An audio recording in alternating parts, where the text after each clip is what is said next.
Time is now for us to begin our regular board meeting for the Port Arthur Economic Development Corporation. May I have a roll call, please? Beverly Raymond. Here. Kayla Jacobs. Here. Jerry LaBeouf. Here. Daryl Anderson. Here. Morris Albright. Here. Ingrid Holmes. And Katrina Frank. We have a quorum, President. Thank you so much. We're going to ask the birthday girl to give us our invocation. Happy belated birthday. Thank you. Father God, we come once again. Thank you for your many blessings. Thank you for allowing us to be able to attend another board meeting. Everyone that is present here today, help us continue to be about the cooperatively and respectfully and as a team to get what needs to be of our board members in a mighty special way. In Jesus' name, Pledge allegiance to the flag of the United States of America and to the republic for which it stands, one nation, under God, indivisible, with liberty and justice for all. All right, we should have our minutes from our August 4th regular board meeting and our August 21st special board meeting. May I have a motion, please? So moved. second. Moved and second to accept our... Oh, I'm sorry, go ahead.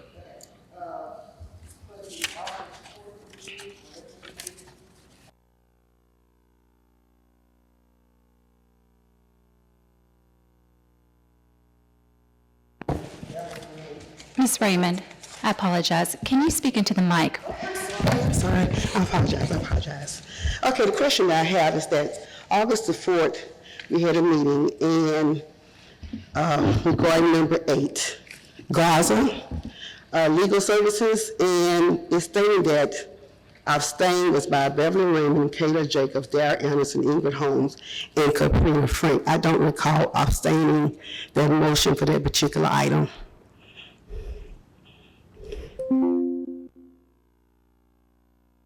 Can review the minutes, Ms. Raymond, and double check that and make a revision to these minutes.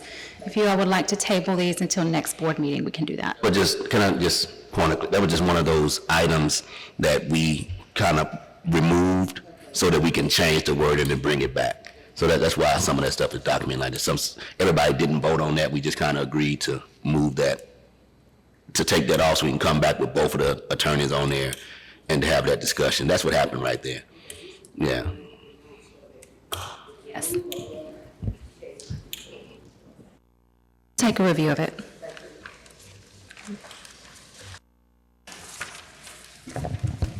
All right. Then I make a motion to accept the August 21st minutes, 2025 special board meeting minutes. I moved and second to accept the August 21st special board meeting. All in favor? Aye. Opposed?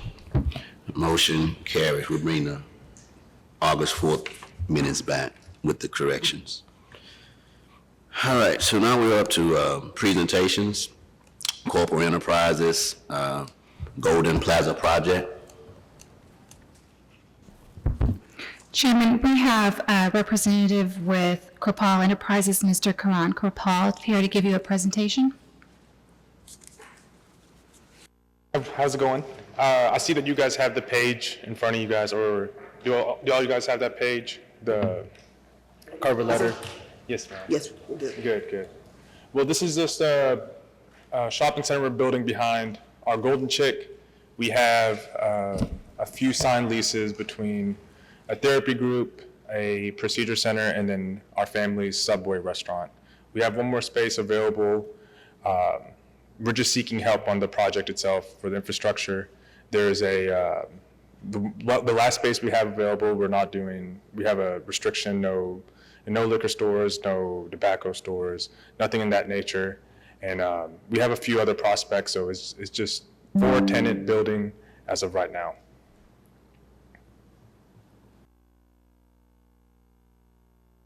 Members, this project is on your agenda under non-consent items as a letter of intent for acceptance by the board. So you all can discuss that a little later, but if you have questions for Mr. Kapal, you can present those at this time. Let me ask you this question. How far along are you with the project right now? Like 40% completed as of right now.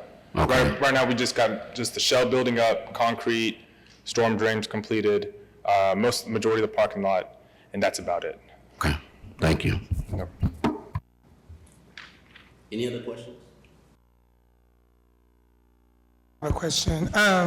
Mr. Corpal, if I'm not mistaken, so you all, of course, Golden Chick, but what was the secondary, there was a second part of the infrastructure that you all built, right? When you got your initial incentive with the EDC, what is that second building or second space? Second space, we have plans on putting up a pizza restaurant. It's a pizza chain. It's called Hungry Howie's. Right now, we're just focused on the Golden Chick for the first couple of months, but then it's going to be like a pizza chain. Okay. We're not 100% sure just yet. Is that inside the same building? Oh, ma'am. So you have the Golden Chick building. If you ever go and look at the drive-through, you see a little attachment in the back. So it's a separate entrance and everything. Okay. So that's going to be like the second place. It's completely separate from the Golden Chick itself. Mm-hmm.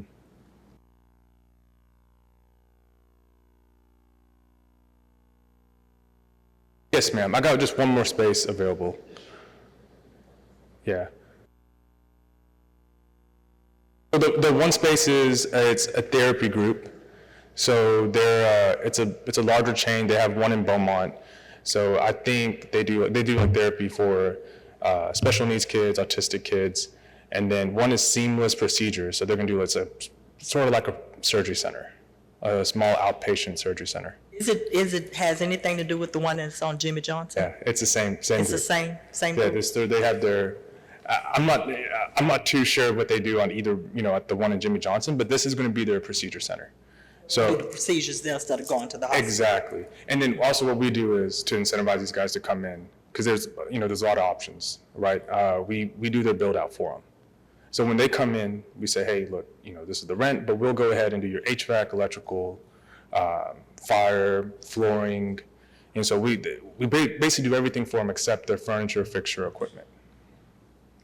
And then we have a Subway going in, which everyone knows, Subway. That question regarding the seamless procedure center, you stated that is what's open on Jimmy Johnson, the seamless, and no procedure are being done in that particular building? Yes, ma'am, that's what None? And the one that's in Jimmy Johnson? The one on Jimmy Johnson? No, I don't know the exact operations, but yeah, this is at least going to be the procedure center. Yes, ma'am. Because I was understood that the seamless, the one located on Jimmy Johnson that has been open for a month, also does procedures. I think it's two different. And also it is? Yes, ma'am. Okay. So I know I'm not too good with the medical stuff, but I know this one is more for the smaller procedure types. I can get more information on that.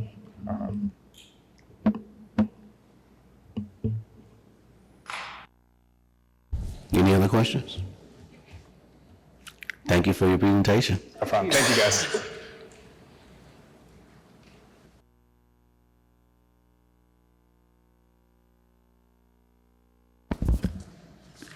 Chairman, your second presenter is not in attendance.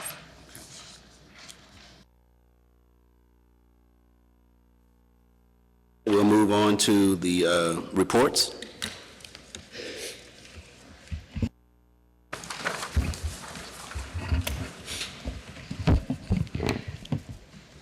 Chair, we're going to go ahead and start with your marketing update and then workforce and community development update, and then we'll go into CEO's report after that. Good evening, everyone.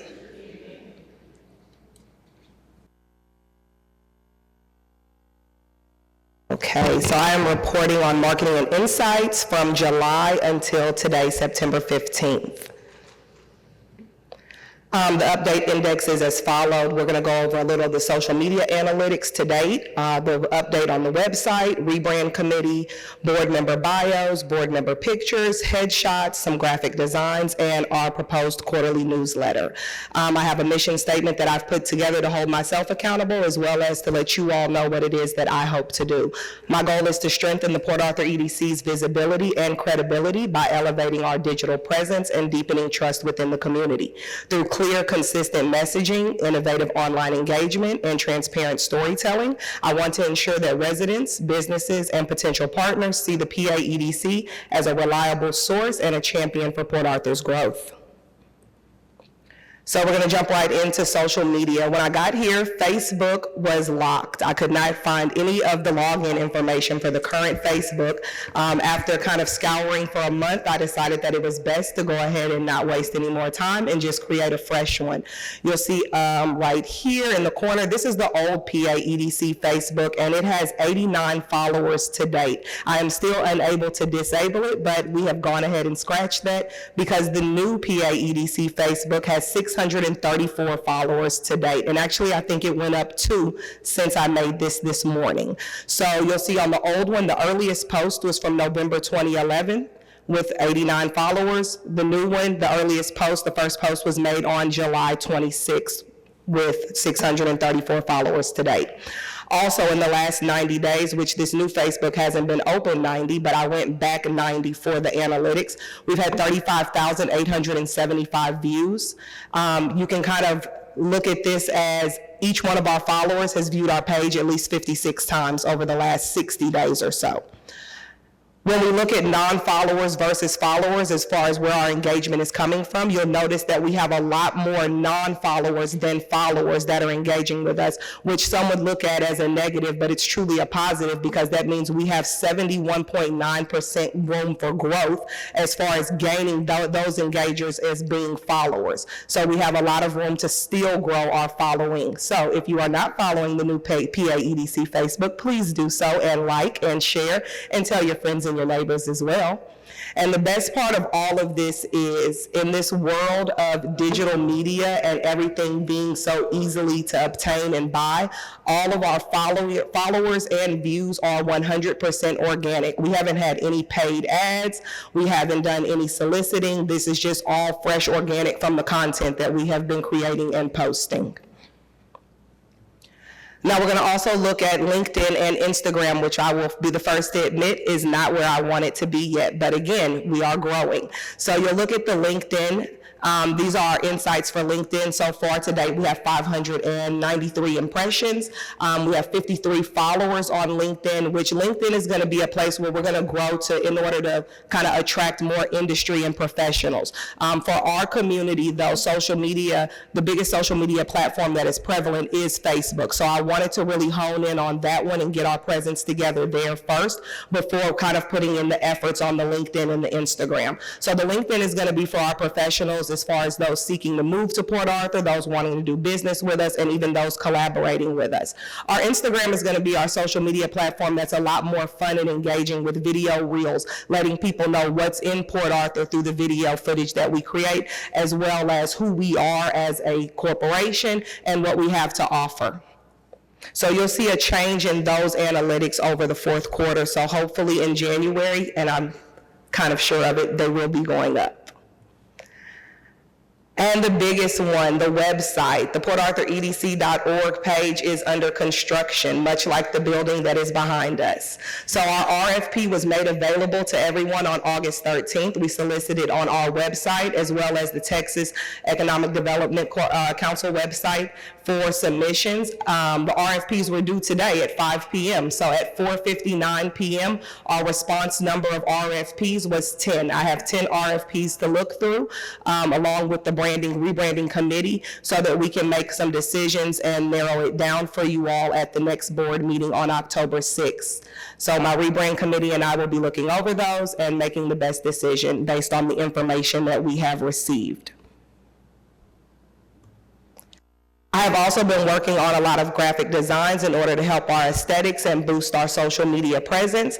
You will notice here, a lot of these, Mr. Granger is going to go into depth in his report, so I won't do that part, but I'll just show you kind of the visuals. The CDL class that we are partnering with Lamar State College Port Arthur on, hopefully you have seen it on your social media and shared it. We are partnering with the City of Port Arthur, the Chamber, Beckle, ABC, and Port Arthur Housing Authority and Workforce Solutions on the annual job fair coming this fall in October.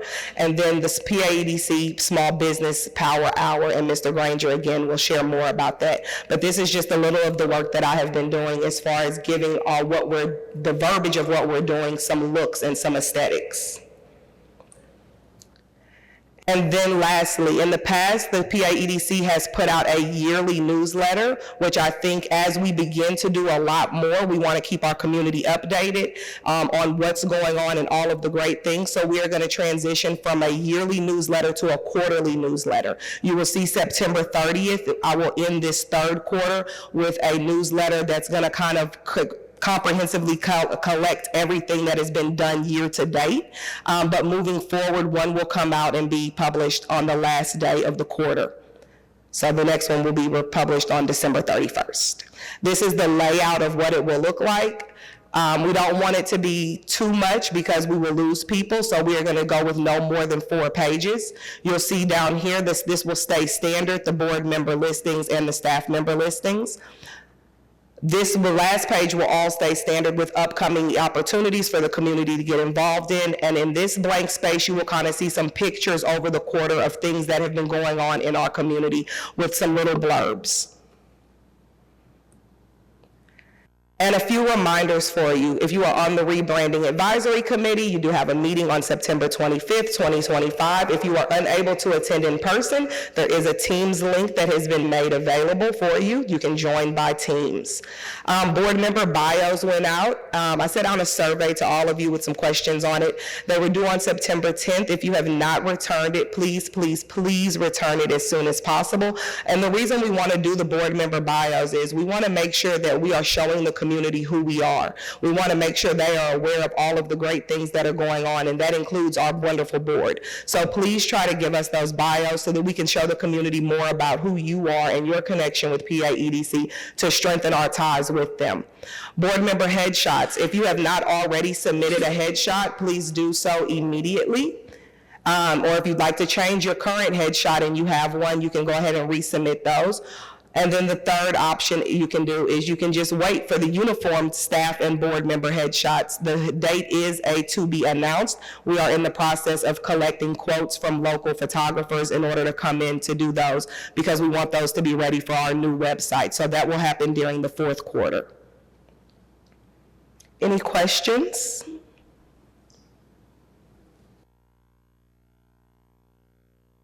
First, I like to say it's very refreshing to see someone come and give an outstanding presentation that you have given today. We have not seen this since I've been on the board in the last 3 years. Thank you. So again, I want to applaud you for putting this together, newsletter, everything that we have always been talking about, at least me, I can't speak for the rest of the board, it has come to pass, and I know that you're going to do a good job in putting everything together.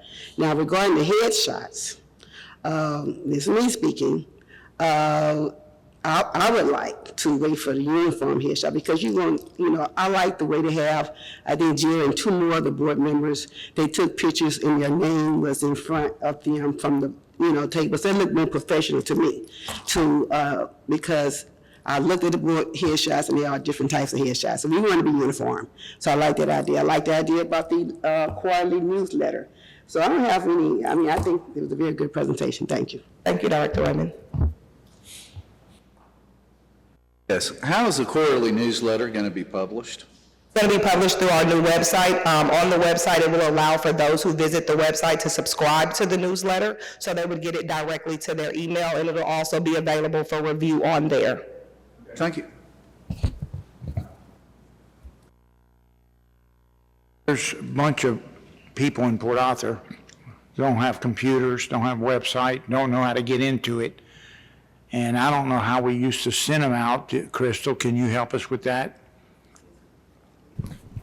Yes, sir. We've actually done different mechanisms of sending it out, whether as part of the water bill with the city. We've done it as well with the Port Arthur News. It's gone out to the news subscribers who receive paper copies of those newspapers.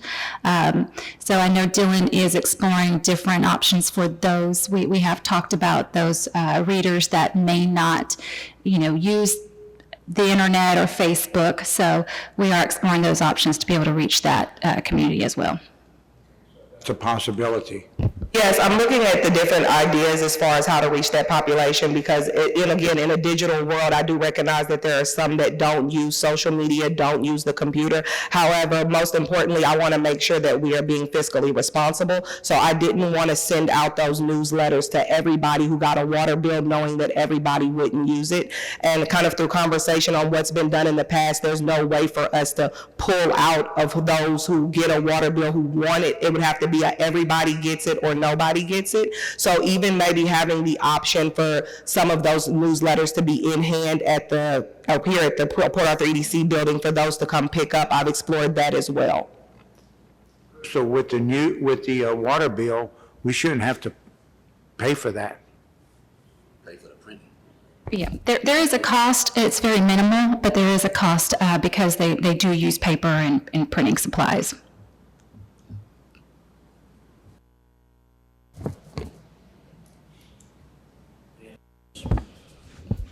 Great job. Okay, now in order to transition to Mr. Granger, I am going to leave you with this video if you have not seen it on Facebook yet.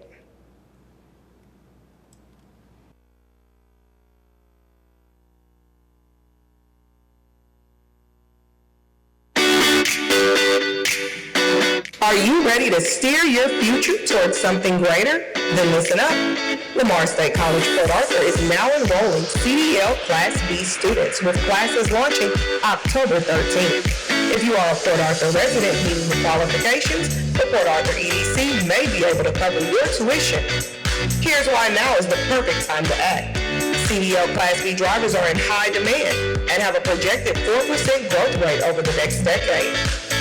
At Lamar State College Port Arthur, you'll begin in small class settings, supported by expert instructors. From there, you'll gain hands-on training, even behind the wheel of real field-ready vehicles. Ready to shift gears and start your next career? Visit Lamar State College Port Arthur today and get enrolled. If you have questions, please contact Ms. Donna Thomas at Lamar State College Port Arthur. And don't forget to say the PAEDC sent you.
Good afternoon to the board. Once again, Sean Granger, your Workforce Community Development Manager, and I am coming with the Workforce and Community Development updates.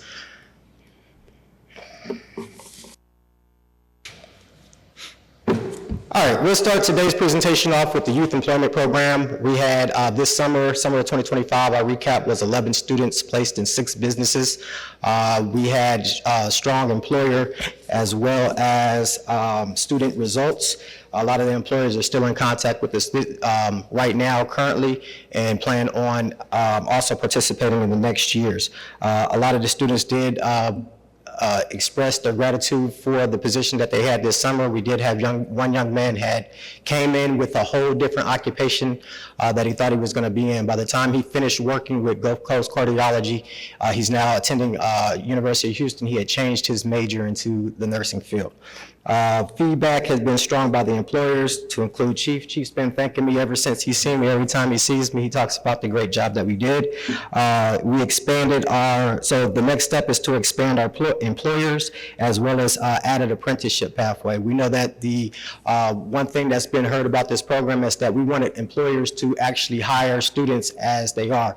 And we know that this year we expanded the program out that way we would have also incoming seniors as well as graduating seniors. We are looking at that apprenticeship in that pipeline. Like we stated, there were some significant things that we ran into. When you're talking to folks that just graduated from high school and you're asking them what would they like to be exposed to this summer, most of them still had no clue as to what they wanted to do. And so we know that we need to expand out the exposure that our students have with each of these programs and each of these businesses. We are working close with the Chamber as well as the Hispanic Chamber and other organizations that also have folks that have employers that will also be jumping on board with our internship program next year. We also have the updated cycle. So we will start our committee. We were going to start it in this month, but as you see that we did have some difficulty starting the new school year off. And so we will actually start it off on October the 17th. For those that are going to be a part of the workforce committee for the YEP, we will have them meeting on Friday, October 17th, and you will get a formal invite as we get those out. One of the news medias, as Ms. Benton has been doing an excellent job at telling our story, is that we did make the front page of the newspaper. You'll also find that we were also on the news stations as well, and we had got max coverage at our reception that we held. The reception did go very well, and folks did feel very recognized on the projects that they have. I do apologize for the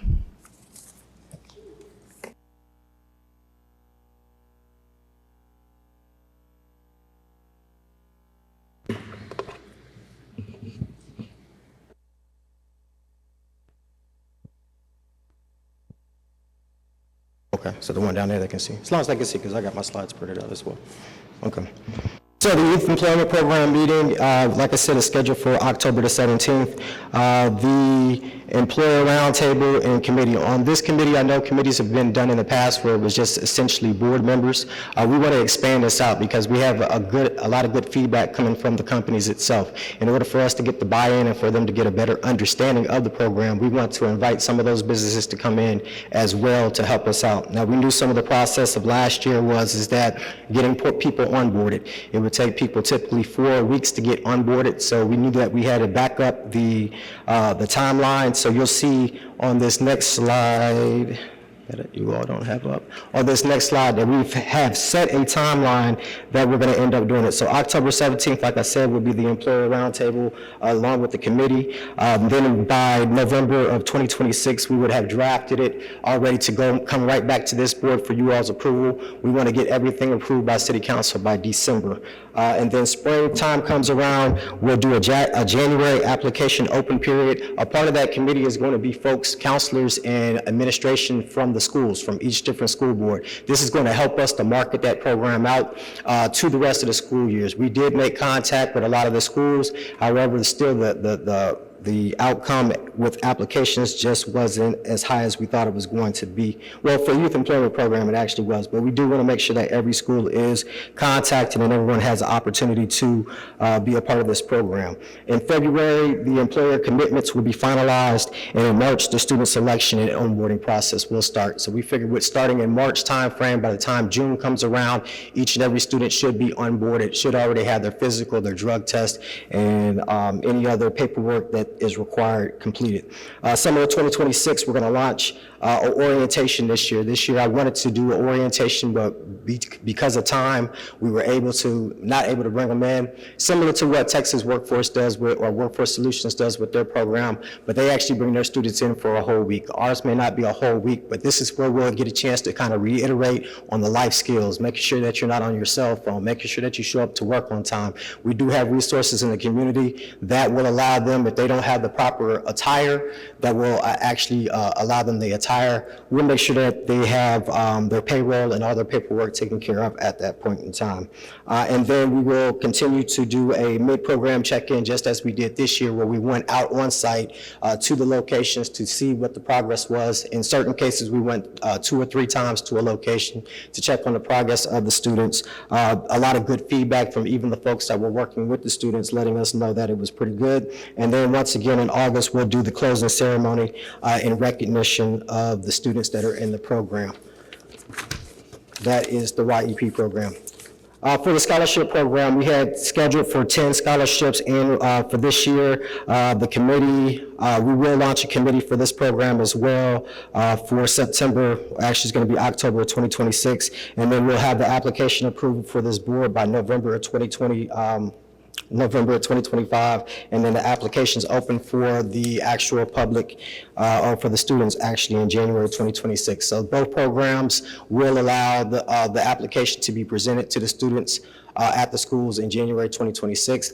I've already been in contact with the counselors to let them know that this will be coming because they do remember from this previous year. The current scholarship recipients we have are the 7 scholarship recipients that you see ahead of us. You were able to see a few of those scholarship recipients as they came to receive their scholarships a couple of months ago. All right, the Lamar State College Port Arthur Scholarship. Of course, we know that we're in contract. We're in our final contract year with Lamar State College Port Arthur. We have already started the process of updating this application. And so that, we believe, is one of the problems with the scholarship application is that it was only 6 or 7 actual courses of study that you could get into. So immediately I had talked to Dr. Renard and talked to Mr. Street, and we had sent our application over to their committee, and their committee helped us define the rest of the programs that we can actually put on there. So in front of you, you'll see the expanded version of programs that are out there that we will now include into our scholarship program. Of course, we have been at work, and so of course, we are right now in enrollment for the CDL program. As I have been here and walking through the city and communicating and participating, people still ask, do we have the CDL program? And of course, we're always telling them, yes, we do. We keep applications up front. Since Ms. Bennett has came in, she has definitely fired our flyer up. It looks a lot greater than it did before, and we have been putting this out. A lot of folks have been buying into it. Lamar State College Port Arthur is also helping us distribute it, as well as the schools. So we are now introducing the Power Hour, and the PA Power Hour is a business series that we will start on the 3rd Thursday of next month, and it will go for 6 months. It'll be the 3rd Thursday of each month. This will be held over at the Press Building. And as you see, we have different categories for each one. This is not intent for us to go into the details of helping people to build the business plan, but this is for us to be able to build our database and to understand how many people in our community have an entrepreneurial mindset. And so we'll start it off with the entrepreneurial mindset and how this is going to work. This is going to be a panel discussion. We'll have a moderator, as well as we'll have 3 to 4 guest panelists that will come in and will actually share their experiences in entrepreneurship. We want to be able to encourage others and direct them, get them thinking in the right direction in order for them to become successful entrepreneurs. And then as you see, we have a planning and registering your business, because after you get into that mindset, most people need to know where to go. So we'll definitely help them to determine which type of business entity they need to open up, whether it's an LLC, a DBA. We'll go into the financial fundamentals, and then we'll go into marketing and branding, funding and growth strategies, and then resources for the next step. We have also teamed up with the Chamber of Commerce and the Workforce, along with the other sponsors that you see here in the sponsorship box. We are now in the Job, Career, Fair Business once again. We have noticed that they had some issues in the past, and so we have been very involved with making sure that some of those logistical issues are getting cleared out. We have created a flyer that was going to be more aesthetic to kind of help attract businesses as well as people that are coming in. And we have sent out with some of our major partnerships, like the oil and gas companies and the chambers and so forth like that, in order to draw more attention to the actual project itself. So looking ahead for as we get ready to close, we have the scholarship committee that's going to actually be starting in October versus September now. That will also be the YEP committee will also kick off on that same day on October the 17th. We start the Power Hour on the third Thursday of next month, and it'll go for 6 months. We have the job fair on October the 13th that we ask that each and every one of you all continue to disseminate those flyers as well. And then we have, well, the YEP scholarship committees are up there as well. And then we have, in November 2025, like we stated, once we have the meetings, we'll have the details as to what we want. So we want the matrix, we want the rubrics on what we're going to judge each one of these for, and then we'll have that turned back over to this board so that we can get it approved by December. And then coming also down the pipe, we also have the police and fire program. And currently right now, I'll be working out logistics with our attorney, Attorney Guy, to ensure that we're actually getting the clawback clause. I looked at a lot of the contracts that we had previously, and those clawback clauses really didn't protect or have any authority for us to actually grab those back. And so we had a contract with LIT where LIT can't, pull back anybody's pay if they don't work for LIT. And so we just want to make sure that we're just doing the due diligence and mitigating any type of losses for the EDC and ensuring that the program runs with integrity. And so I'll be getting with Attorney Guy to get that finalized and have that on you all's desk. And then January 2026, the YP and the scholarship applications will launch and be out at the schools and available for the public. Are there any questions? This November 25th scholarship for police and fire, what is that for? So the police and fire, we're trying to bring back the police and fire academy programs. And so with bringing back the police and fire academy programs, we want to ensure that we're, first of all, mitigating any type of loss for the EDC. And we want to make sure that we get that to you all by that time. It's a program that we've been working, kind of trying to figure out what's the best practices in order to make sure that we're supplying Port Arthur residents with an opportunity to go to the academy, but at the same time too, if for some reason they leave prior to their, because usually this has a 2-year, 3-year window on the employment, if they leave prior to that, then we need to figure out how we can draw that money back and make sure that the accountability is there. That would be the EDC sponsoring? Yes, sir. In the past, this program has also taken place as well, where we've done, well, for the police department, we have paid for the police academy for Port Arthur residents. Yeah, in the past we have, but I think if you can check, I think that's, Port Arthur has that program. Port Arthur pays for that program. If I'm not mistaken, and Ms. Holmes might know. You speaking of the city? Who? She said no. So currently, right now, we knew that there was not a tuition assistance provided at this time.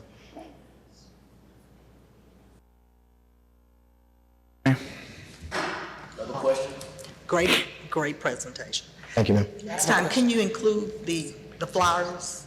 Yes, ma'am. Yes, Because ma'am. I'd like to see them. Yes, ma'am. Like the Power Hour, I would love to see all that. Yes, ma'am, and we can definitely get that out to you all. I didn't communicate with Ms. Bennett until afterwards. I knew she was kind of putting them on there too, so to prevent from overkill, but we can definitely make sure that the board has those, copies of those as well. Yes, ma'am. You mentioned, let's see. I think that's for that October 2025 date. You said schools and all the districts. What districts are included? So we're including the charter schools, we're including Sabine Pass, we're including PNG, we're including Nederland, and of course, Port Arthur. And then I guess on top of that, my next question would be, Homeschool, I'm sorry. That's homeschool, okay, good. But yeah, similar, I guess, to how we kind of exercise some selectiveness when it comes to programs that are for Port Arthurans, for Port Arthur youth. Is there any predetermined kind of, I don't want to say quota, but is there any predetermined percentages of the slots that we would prefer to fill with Port Arthur students versus students from other outside school districts? Well, keep in mind, we do have Port Arthur residents that attend schools in other school districts. So, and I think that sometimes is a little bit difficult for some of the schools to take, because when I talked to them last year, they're like, well, we'll get it to the people that it applies to. But they have to be a Port Arthur resident. And if they're a Port Arthur resident, then they would be, now we're gonna say we're gonna put forth a memorial. No, we're gonna look at the applications, we're gonna look at what they wrote, we're gonna look at how they fill it out as a committee, and then we'll make the determination from there. Okay, and thank you for that clarification, because that was the heart of what I was getting at. I was under the impression that this was for Port Arthur students when you mentioned other districts, and that is very, very, very true. We have a lot of adjacent properties where our students go to other districts, so thank you for that. Thank you. Sir, how are you expanding where you're getting extra commercial businesses into the IEP program? Okay, so currently we have people have seen the advertisement and seen what we've done so far. So I've already been approached by a couple of businesses. I've also made this a little bit more known at the industrial group. I've also made this known with the Hispanic Chamber. I made it known with our chamber. And so people, now that they've seen the program walk through, they've seen the advertisements that we've had in the newspapers and so forth, I've actually gotten more phone calls for people to come in. And so we're going to continue those efforts by sending those emails out as we continue to finalize our signups and everything else. We're going to send those out to the businesses that we have here in our community and surrounding areas. Are you going to utilize the chamber's email list? Yes, sir. And I have a couple of other groups as well that just work with businesses on different type of aspects as well that I've been in contact with. Okay, and for the incubator, whatever thing, are the moderators volunteers or they paid moderators? No, so this would be a volunteer. We've been talking to folks in the community. I sat down with Dana Espinal. She will be one of our panel discussions for the first one, because we understand that small business development a small business development center is going to help us to take this the next step further. We know that they're the ones that's going to actually help them to build their business plans. And so we decided to choose successful business folks in our community. We decided to choose people that are already working in this field in order to allow them to speak to the folks. This will also allow them to tell them about the services that they have to offer, and that way we can start to get that process going. So they don't have to wait for the next third Thursday in order to start working on their company, because we're going to have Dana there at the beginning, and Dana requires them to sign up, and then she can set an appointment with them. And once she sets an appointment, then they'll be able to start that process of becoming an entrepreneur. You mind if I ask the chief up for a second? Concerning police and fire. It's not on the agenda. Well, it's part of his presentation. The scholarships for police and fire programs. Chief, can I ask you a question?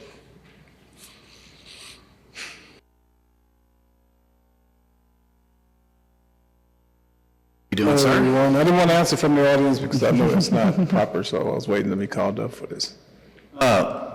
When did the city stop paying for Port Arthur citizens to go to the academy to work specifically for the Port Arthur Police Department? It was prior to 2017 they stopped.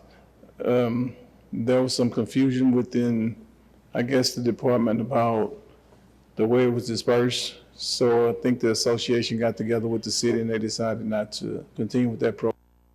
However, later, after I got here, I approached EDC and spoke to Floyd, and Floyd put this program in place that you guys are looking at now.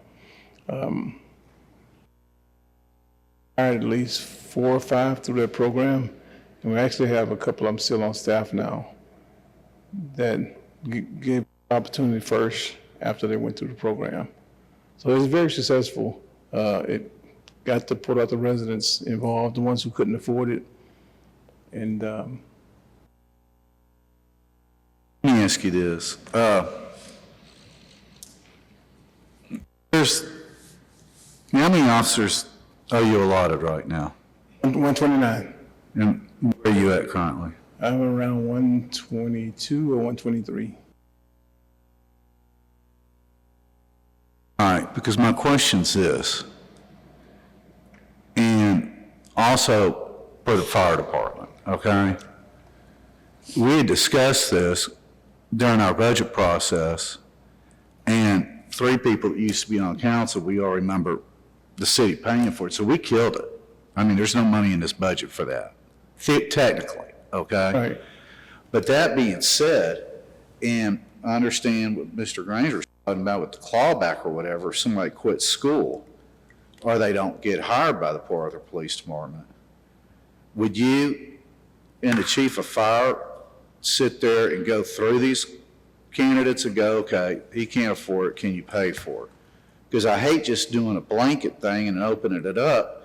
And if there's only going to be, on average now, because it sounds like your retention's way up from what it was, you know, if there's only going to be three or four positions, or 5, and police only 1 in fire, you know, because fire doesn't turn over, you know, it doesn't bother me paying, but it's one of those things, I don't want to pay for 20 people, and there's only 4 jobs out there. Right, we don't get that many applicants on the police force. It's not like it was back in the day where we had 200, 300 applicants taking a test. Now when we announce a test, we get around, on average, 34 people. Then we go through the background process and we end up with 14. Then they go before the interview board and we end up with maybe 3 or 4. To say where we are right now with staffing, I wouldn't say that's a safe position to be in because everybody's hiring. We have other agencies now who didn't send police officers, didn't send cadets to the academy. They're now sending cadets to the academy because it's so tough out there. Everybody has a police department. The governor has mandated that there's an officer in every school, or at least a marshal in every school. So that's pulling from the pool of police officers because they're looking at the benefits that's attached to that, the scheduling, and so on and so forth. So it's a hustle out there. You know, one time we were 25 down when I got here, somewhere around 25. And people always dangling cash and retirement program and things of that nature in front of our officers. So the program is going to help tremendously. And we could be in a position where we need 10 or 12 by the end of the year. Depends on what goes on. Yeah, but that's still, is it a 2-year school? How long is it? Police The academy is 4 months. Oh, it's only 4 months? How long is fire then? Well, I think fire's longer than that, isn't it? Or is The fire you have to do EMT, I think, and then you go to the fire academy. Not a fireman, I know, but did the EDC pay for fire also, for firemen? I'm not Before? sure. I'm not sure. No? We did not. What? We did not. So how did this jump in? It's a new program he's trying to introduce. We're looking to add it to our schedule of programs. Correct. Also, keep in mind that fire does more than just the fire academy. In order for you to become a fire marshal, which they have a shortage of right now, you also have to go to the police academy as a fireman in order to get that type of credential in place. We have not done a project with the fire department, but we did look at their shortages as well and realized that if we're going to offer to one, we should also try to offer to the other. How many are they short now? I don't have those exact numbers, but I can get those numbers for you. All I would say, I guess, in closing on my end is I love this program. I think it works, especially for Port Arthur citizens. Everybody can't afford $4,500, and then when you're in the academy, you're not getting paid. You're going to the academy for without getting paid. So if you have a family, you're going to struggle, and this would help them get on their feet. Always keep our feet on the gas when it comes to hiring. Should always keep our feet on the gas because we never know. So you saying $4,500 per student? I like the idea that Mr. Granger is bringing this program to EDC. Should be because of the necessity and the priority of having police officers in the fire department should be a part of the city's project. And I like the idea that you're bringing it, but we really need to look into why the city is not funding it. Yes, ma'am, I can ask that question as well. You went out to the city and talked to them about this? No, I have not had an in-depth conversation. I don't know if they've done their budget completely, but they're throwing money away right now on everything else, so you might want to talk to them about it. You know, really. Yes, sir, Mr.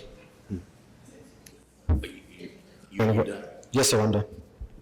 Okay, look, great job on your presentation. Thank you for all of your hard work and dedication. I know it's difficult, especially getting employers to mesh with the students.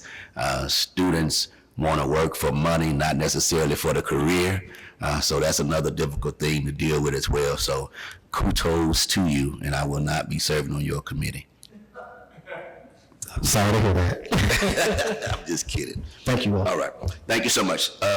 Chris, we still have more to talk. Come on. Sir. So before I move on, I just want to thank our staff one more time for putting those presentations together for you all. We do hope to be able to present those on a quarterly basis to you all, so not to bog down your agendas every month with some of the same information. So the plan is to present those to you on a quarterly basis. Your monthly report is pushed back by 1 month. Those will come to you on a monthly basis. We are going to go ahead and wait until 1 month is completely closed out so that there are no hiccups in that budget, and it is a complete final report by the time it gets to you. So next month you will have August's final report.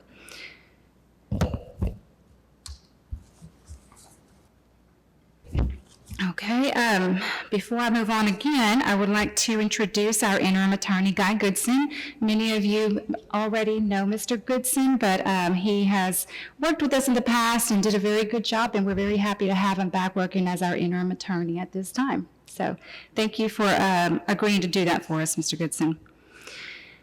On that, the legal counsel request for proposals has been advertised earlier this month through TML, TEDC, the Port Arthur News, and our website and communication resources.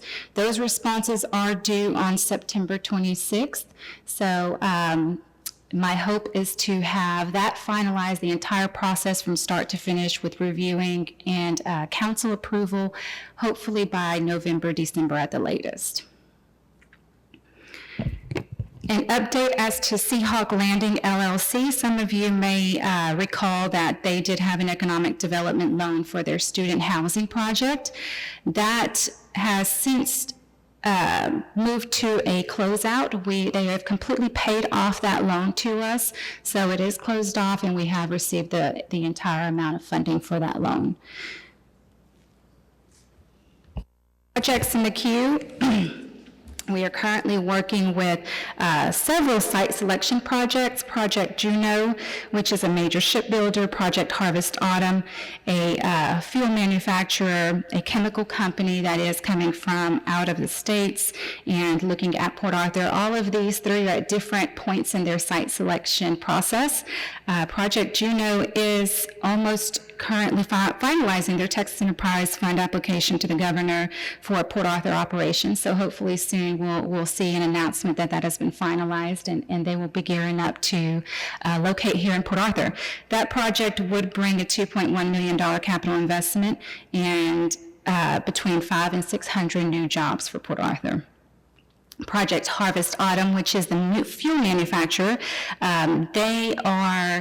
we are on their short list of locations to relocate to.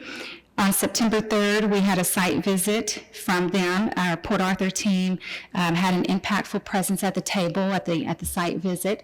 Information was completely given to them, so hopefully our efforts will come back with some fruitful, positive feedback on that, and they choose to relocate to Port Arthur. Other local BRNE projects, we have had several requests for infrastructure incentives. Those were received this month by the office. You may see those on your agenda next meeting. We have a few capital investment requests, and of course, we've got a couple of BRNE leads from the chamber as well. So they have been active and throwing us some leads as far as business retention expansion goes. So we've been steady meeting with those companies and talking about trying to get them to relocate or expand into Port Arthur. The EDC, I know Sean didn't cover this, but we did attend a full site tour of the Port Arthur LNG facility as part of their workforce roundtable discussions. They are committed to continuing conversations with community stakeholders as to workforce needs and resolutions. So those conversations were very good for all the stakeholders that were at the table. They are again, committed to making sure that they fulfill the needs of the community and work with us in as far as training goes as well. And last but not least, we do have an expected budget approval for September 23rd by the City Council of Port Arthur. So hopefully that will be finalized and budget approved.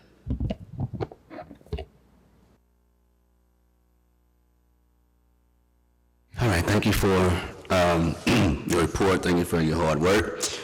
Thank you for doing the work, okay? It's a lot to be done. Now we can get into our agenda items. Before we go farther into. Uh-oh, y'all had questions? Well, yeah, actually Okay, have the I question. sure didn't. Y'all excuse me for a second.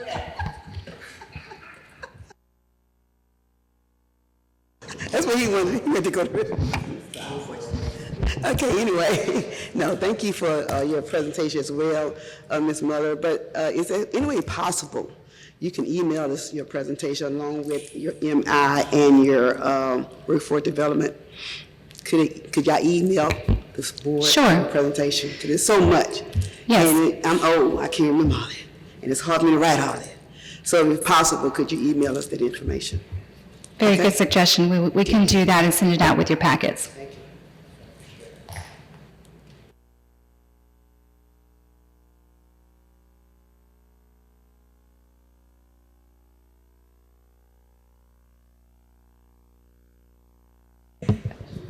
I'll just say I had the same question. It was just going to be to receive actual physical documentation of the reports.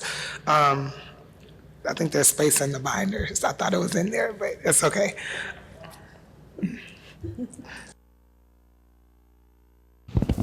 Yeah, I guess I can proceed. Well,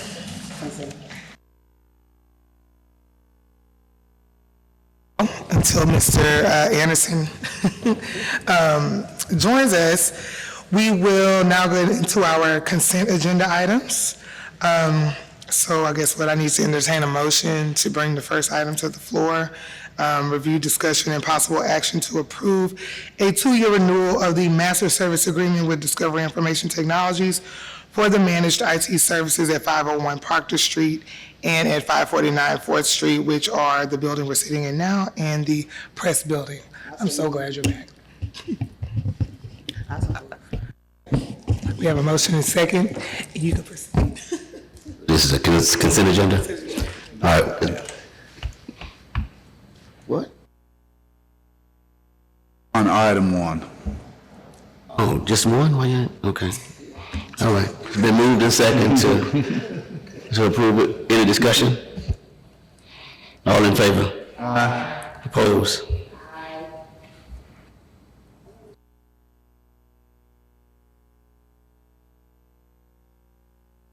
Motion carries. So you didn't do number 2? Okay, so consent agenda item number 2. I need a motion to approve a consent agenda item number 2. So moved. Been moved and second. All in favor? Oh, I got discussion. Go ahead.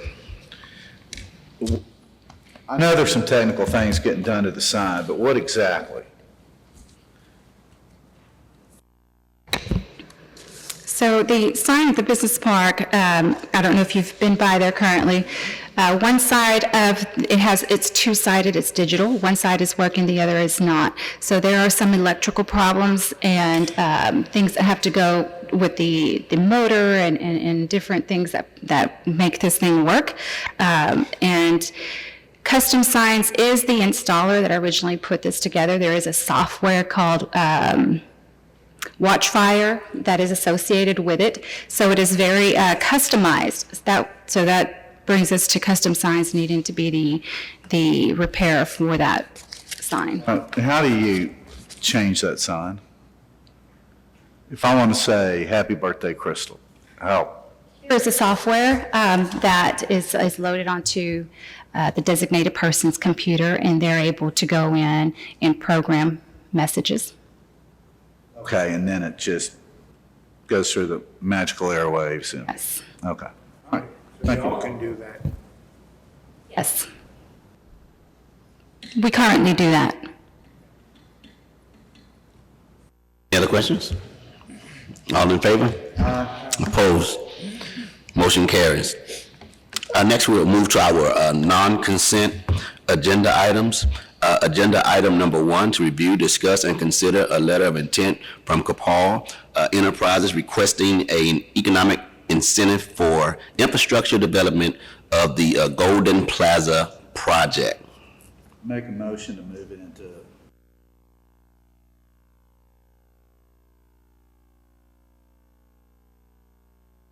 The question about this, there's no, from what I see, aside from what we viewed when the gentleman up and spoke with us, is the letter, do we have access to the letter? And that's why we're going to executive. Okay, that's why, okay. All right, we'll move agenda item number 1 to executive session. Let's see how I can move through this. Yeah, we should be all right. So,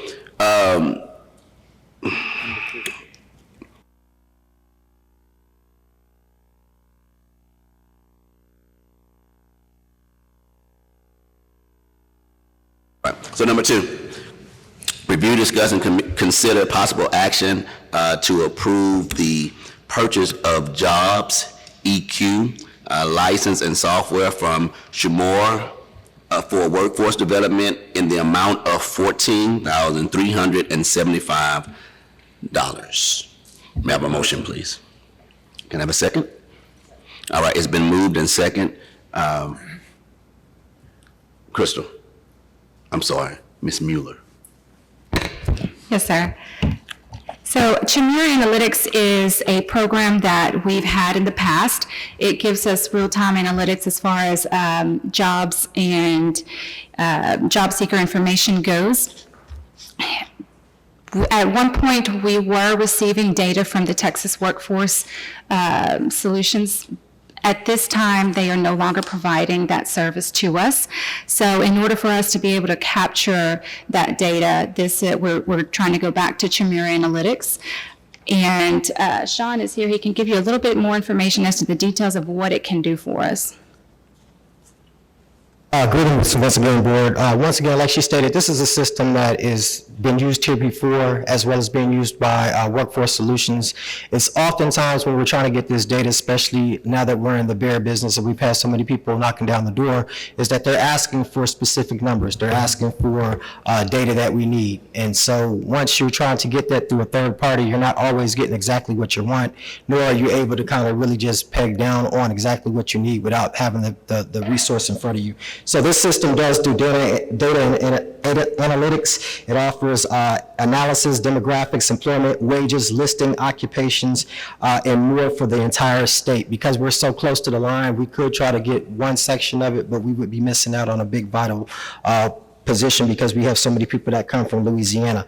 We have the real-time package. The real-time package is going to go as it's updated. So if a job posts today, it's also going to pop up in that system. It's going to tell you what the descriptions are. It's going to tell you what the wages are. And then it also gives you a custom region group. So it allows us to produce data and reports based on who's coming in. We've had shipbuilders, we've had other industry that's come in, and these folks ask these questions. They want to know what the workforce is going to look like in 3 years, 5 years, 10 years down the line, and we need to look at those wages. And as well as we're putting programs together, we need to know exactly what programs. We don't want to put programs together that's not essentially paying our residents. You know, it's a difference between putting a job together for $25,000 a year compared to putting a job together for $40,000 a year. And so this just allows us to make those decisions and provide that information to those stakeholders that need it. A company coming in, they would come to us, they go to Workforce. They would go to Workforce, wouldn't they? They have the information. We are the first step with Bear, and we've really reestablished that over the last few months. And so as companies come in, they're typically coming directly to the workforce, coming directly to the EDC and saying, hey, we need this workforce data. Now, I do pull from them, I do talk to them, I do talk to others, but it's also the report too. So when you talk about real time, it could be a report that they're bringing you data from months ago, but we actually have the full data right in front of us with the system. I remember when they used to have this and it worked out here good, so, okay. Any other question? Mike? Also with this particular company, the little I didn't read about it, is that, I'm sorry, that's my daughter, she's a troublemaker. Okay. That if they have a job that is needed for the area, they will also let you know that a grant is available. For That's that right. particular- okay. It does give you the resources in order to go after those. Other question? All in favor? Aye. Opposed? Motion carries. Agenda item number 3, review, discuss, and possible action regarding the rehabilitation of the Spur 93 detention ponds. May I have a motion, please? So moved. It's been moved in second. Ms. Mueller. Yes, sir. In your packets, you have 2 handouts, one from an engineering firm and also one from the Jefferson County Drainage District number 7. A few months back, you may recall that there was question on whether new developments needed to construct their own detention ponds with their new developments of the business park. We have since heard back from DD7 that they have grandfathered the EDC in, so those new developments will no longer have to put detention ponds on their personal developments.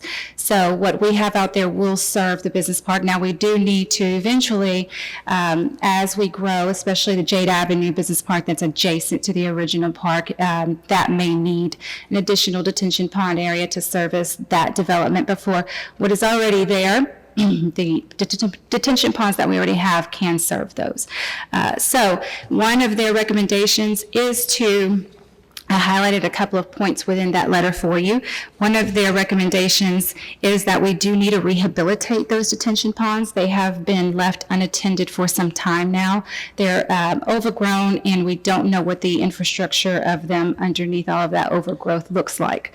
So South Surveyors and Engineers has provided the board with a proposal to do that work for us. This would just include their engineering work. They would also oversee construction if and at what point that comes about, as far as bidding out goes for construction services and the construction services themselves. So it is the pleasure of the board to move forward in contracting South Surveyors to go ahead and do that work for us in the amount that they have proposed there before you, which is $67,400. My only question is South Tech's the only people that could do this? And are there any other quotes that we can get for someone else to do the job? They are not the only engineering firm here. There are several others. We can certainly reach out for quotes or proposals from those as well, if the board chooses. Being it is a professional service, it is not a requirement, and correct me if I'm wrong, Guy, for the EDC to request proposals, but it is the pleasure of the board. The Professional Service Procurement Act does speak to engineers. The question that I didn't know before obviously coming tonight is whether this was some emergency. I think it's the pleasure of the board on deciding if you want to go out and solicit requests for proposals. I do think that the information in the South Tech proposal, if it's not going to be accepted, is information you need to advise them. But it appears to be complete in general overview of what services you would need. And one of the other clauses, which I think is important, is in the letter from Drainage District 7, it also notes that the district, Drainage District 7, has determined that the park's original master plan and the platted lots are exempt from complying with what is now a very important standard in the district, and they have a current zero impact policy on drainage. For those of you who are not familiar with that, that means you cannot have an impact above the minimum flood elevation requirement that are in their drainage criteria. And the DD7 drainage criteria manual is about this thick, and I get the privilege of working with some other clients in that area. So I think it would be very important, and probably South Tex had this, is to understand this provision and to have an opportunity to review that master plan from a long time ago.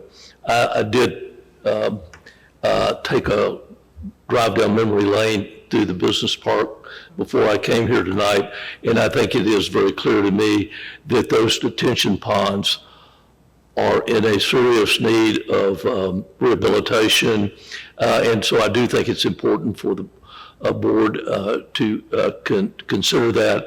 And as I would note to some of my old friends on the board, I would have done as I've done before and take a closer look, but I didn't have my snake boots in the car.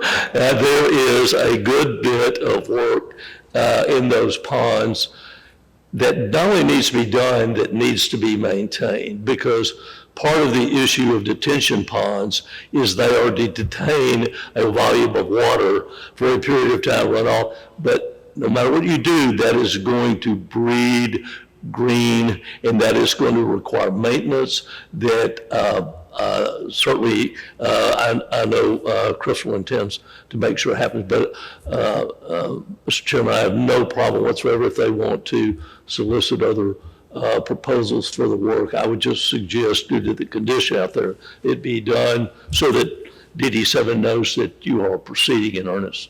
And I wasn't suggesting that we make it a long, drawn-out process. There's some communication that can be made to get some bids versus doing a standard, let's go out from the city type deal. So that's all I'm asking is let's just reach out to some other people that's able to do it and check the prices instead of just saying, okay, we're going to go with this price. And really, if you do a deep dive in the Professional Service Procurement Act, hiring engineers and architects is sort of a uniqueness, and it's really sort of a two-step tango. You're to qualify firms, and there are several qualified, and Southex is a very qualified firm. We work with them and others frequently, but you're to qualify the firms and decide, again, we like Johnny's Engineering, and we want to go with them, then negotiate the fee. So it's really a two-step process for you to qualify an engineering firm that you feel has demonstrated capabilities in this regard, and then make that decision and immediately go into a negotiation for a contract. So again, it just takes a little longer to do that because of the engineering or architectural component of the several items in the Professional Service Procurement Act. But that's what I would suggest.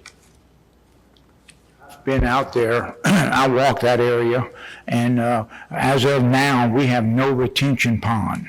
I mean, it's just, it's nothing. And it's presented, it's known now, and if something happens and we prolong this, and we could get in a bind. That's my opinion. If it backs up and floods these people, because it's no retention, and it's going to cost a lot. I know that, and I know these people, they do that, but I don't know of anybody else. But I'm just saying it's out there right now, but with no retention as far as I'm concerned. Yes, I'm the one that kind of spearheaded this after talking to Director LeBeau and hearing about the letter. And I went to South Tex and asked them to design something for us, just because I've used them in the past, and price-wise and quality-wise, I just trust them. Now, I'm fine going out for bid, but my original thought was you're going to be engineering until first quarter. Halfway through the first quarter, you're going to develop your plan, you're going to submit it to the contractors. Then you're gonna pick the contractor, and that's probably gonna be 250, it could be anywhere from 200 to 300,000 for this project. Then it's time to go into construction, because then you're in your dry month, so you're in second quarter, because this project needs to be done in the second quarter, all right? And, you know, if we want to do an RFP, then I would sit there and say, fine, go ahead and call some people, but we need to have a special meeting, because there's a lot of engineering to this. Because I still don't know if one of these ponds is a wet pond or a dry pond, and if it's worth leaving it a wet pond. If you look at over a 20-year cost to maintain a wet pond, because of what it costs to clean out a wet pond as opposed to a dry pond. I mean, there's just some stuff to this. And, you know, it doesn't matter to me. All I'm saying is if the board wants to get, you know, a couple other bids for the professional service part, that's fine. It's just we need to go out and do it now and get it voted on, because there's a bunch that goes into this. Mr. President, again, a couple of things. They made it very clear that what they said were the park's design are those that were in the plans, which were those which they had based upon the original permit and the amendment. So, you know, that's correct. They refer to this as 3 detention ponds, which would be ponds that fill up and then go away, you know, that they, you know, but you're correct, there's a difference in what they call detention and retention ponds. I haven't walked that back where it goes into Rodero Gully to know if they have a weir that the water goes over, you know, to flow, to break the flow of storm water down, and then, as you say, leave it with some retention, you know, water that is going to remain in the pond permanently, as opposed to a weir system that would drain the pond completely after a bit of dry weather. So that really is important, because that changes the dynamics of how much water can be placed in there based on the development of the surface area. And you have, again, wonderful areas back there for development, which they seem to think, and I do appreciate the fact that the plans that you all have, they believe if that pond, if those 3 ponds were in that condition, would allow for it. I think it's important, again, that, yeah, you don't burn any daylight on this any more than necessary, because if anything changes from the original and the amendment, that is what they're saying they have to see. And it very well may be, as you mentioned, Mr. Albright, that some, even though they say that meets the criteria, to me, that has a lot of suppositions about how much impervious area, concrete, you put out there, buildings, a footprint, as opposed to greenbelt. And I know there's some regulations in the park about certain things, but I do think this is really an important project for y'all to move on. Again, delay is not what I'm looking for, and I was not aware that those things that you just said had taken place as far as due diligence. But I always prefer that if we're going to have a selection process, that we have a selection process, period. You know, so that's just my stance on that. Now, as far as wasting time, I do not want to waste time at all. And if the board agrees that it's going to take too much time to find and get numbers from someone else, I'm okay with that as well. You know, but just in the future, I would prefer that if we're going to pick someone for anything, that we have options to pick from. That's my only stance on that. Go ahead. Comment as well. I agree. With Director Anderson as well, I think we need to have some sort of competitive bidding, especially since we're going to be, I guess, following a regulated procurement process, engaging professional services such as engineering, architects. I guess my other point would be, is there anyone currently on staff or under retainer who can review the as-built information that we have, drawings, et cetera? No, ma'am, not on staff or on retainer. We can reach out to the city's engineering department, who has been willing to help us in the past, and see if they would give us a review of those. I mean, I would suggest that based on the fact that that is one of the items, it looks like it probably kind of takes up that whole preliminary phase, and that's part of the total cost that they're asking of us, right? So there's a portion of the work that can be performed by someone in-house, someone on 4th Street. I think we should explore that, and then maybe that'll kind of help buffer whatever time we feel like we're losing by going through a competitive bidding process.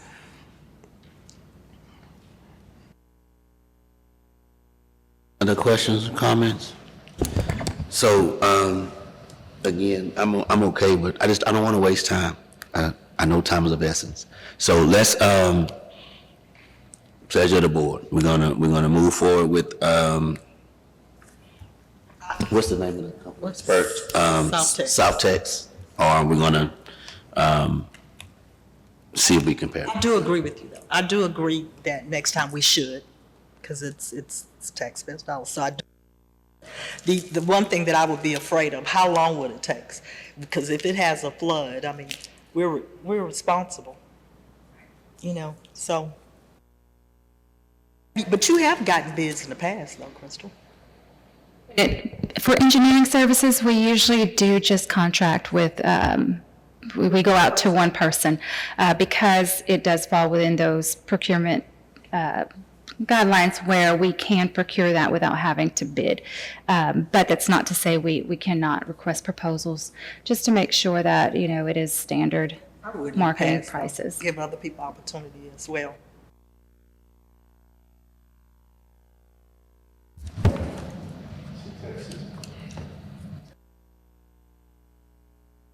People opportunities as well, speaking to one person. Just note that we're gonna just make sure we have, future, because I think I'm gonna go and vote for this so we can get this done. All in favor?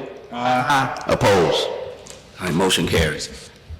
Just note that, make sure you don't just bring something back next time. All right. Huh? Take care of that. Should send you specifically.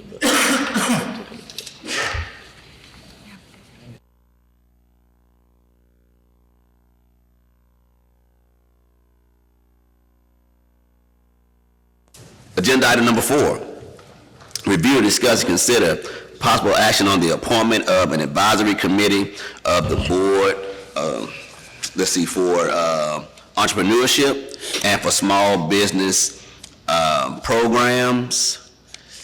Do y'all mind if I put agenda item number 11 with this, since we're doing committees? With this, with number 4, so we can go ahead and do the YEP and the scholarship committees at the same time? Do y'all mind? No. We're just making committees. No, okay, that's fine. Yes, yeah, include the committee. Okay, Yeah, all that's right, fine. thank you.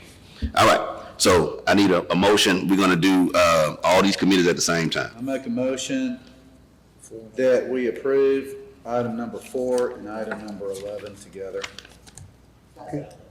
All right, thank you. Okay, so let's do this. Volunteers, who wants to serve on the Entrepreneurship and Small Business Programs Committee? I'm trying to volunteer. They already know, y'all know what I want. But anyway, Not trying to volunteer? no, I'm not trying to volunteer for this one. But exactly, no, well, I got a question regarding the committee. Exactly what are you wanting to benefit from this committee? Wants to know what the committee does. Ms. Raymond, the intent here is to, as you know, the board voted to go ahead and turn the commercial kitchen at your last board meeting or two into an entrepreneurship-driven facility or program there. Right now, I am preparing a request for proposals for what that might look like. It is very customized as to what it is we're going to be requesting the vendor to do for us as far as what kind of program we want to see there. I think it's it's a good idea to have board members weigh in on that, on those conversations and preparing those RFPs and what that program is going to look like. That way, there is involvement by the board, and so that's basically the intent with that. So on this, you're gonna set up a committee. We've been talking about this for months. How long is this gonna go on? I mean, how long this committee's gonna work? So the committee would be ongoing, so anytime there would be any type of new programming, whether it's incubation programming or just resources for small businesses, then the committee would be involved in those planning processes. For the RFP for the kitchen. So the RFP is already in motion. It's being crafted and Working on yes. that. So once if the board decides to put a committee together tonight, then it would be presented to the committee so that they can review it and provide feedback, if any. That way we can go ahead and advertise it and have it back to the board at your October or November meeting. By next month? If we can meet and have it advertised with enough time, we usually like to give no less than 3 to 4 weeks for proposers to submit their proposals. So again, we need volunteers for this particular, we need volunteers for this committee. I volunteer for the committee. Okay, Director Jacobs. All right. Frank and myself. All right. Now for the YEP and scholarship program, those normally work together. So I already know that Ms. Ramey wants to serve on that one. Anyone else wants to volunteer for that? I'm going to serve on it as well. We need one more person. I'll do it. And we're going to have Director Albright. Okay, so we have those two committees formed. Y'all want to just... All in favor? Any opposed? All right, thank you for volunteering your time. I love committees. It makes our board meetings shorter. Oh, yeah. Let's talking. Agenda item number 5. Review, discuss, and consider the possible action regarding the termination of a grass cutting contract at Spur 93 Business Park. May I have a motion, please? So moved. It's been moved and second. Come on, Mr. Albright, what you got? Okay. Since I drive by the business park to work every day, and we renewed it here a while back, and whenever I started looking at the contract, the flower beds and everything else, the irrigation system, all that's part of that grass cutting contract. And the flower beds haven't been maintained in years. They just weed eat them. I mean, every 6 months, they're supposed to redo the mulch, plus take care of the plants. The irrigation system doesn't work or anything else. So they're not following the contract. So I would like to terminate the contract and go out and get a new grass cutting company. And this is also going to kind of bleed into the other, but what I'd like to do is the board give Mueller enough time. There's a 30-day kick-out clause that once we submit, 30 days, the contract's terminated. But she needs to have enough time to go out for bids, have somebody in place so the minute the 30-day period is up, there's a contract date the next day starting. But that's something we're also going to have to bid on. So it's going to be probably a 90-day thing, okay? I'm assuming, Ms. Mueller, you think 90 days? Yes, and in the in-between, if the board does agree to do this, we can get somebody to do one-time cuts as we navigate towards getting a new contract. Is it fine just the minute she RFPs, to give notice or to give notice afterwards with the board approval? Your contract has two termination clauses, a termination for cause and a termination just because. Each of those, though, have a time period, and so my view is, if you're going to do it, it's a contract in writing, the board needs to vote to terminate, and I would suggest a date certain that's more than 30 days from now, so you have the time period to allow your staff to get the written notice out to the vendor, and make certain if you decide before you're going to have a new vendor engaged to do like a one-cut, maybe not comprehensive, but do something to get the thing back.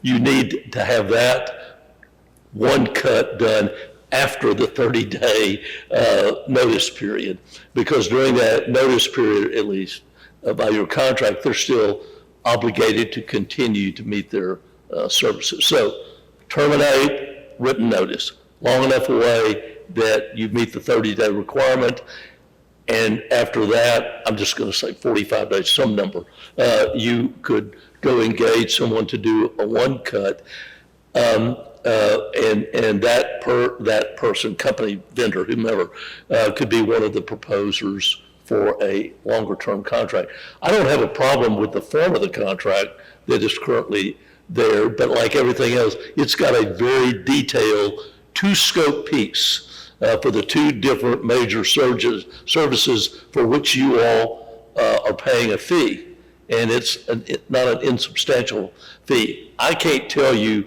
in the last 2.5 or 3 months what level of service you've gotten, but it does, in my brief drive-through, it didn't look like everything that was in your contract may necessarily have been done since the date in June when the contract was signed. But again, I don't know, because I didn't see the condition of the park before the contract date started.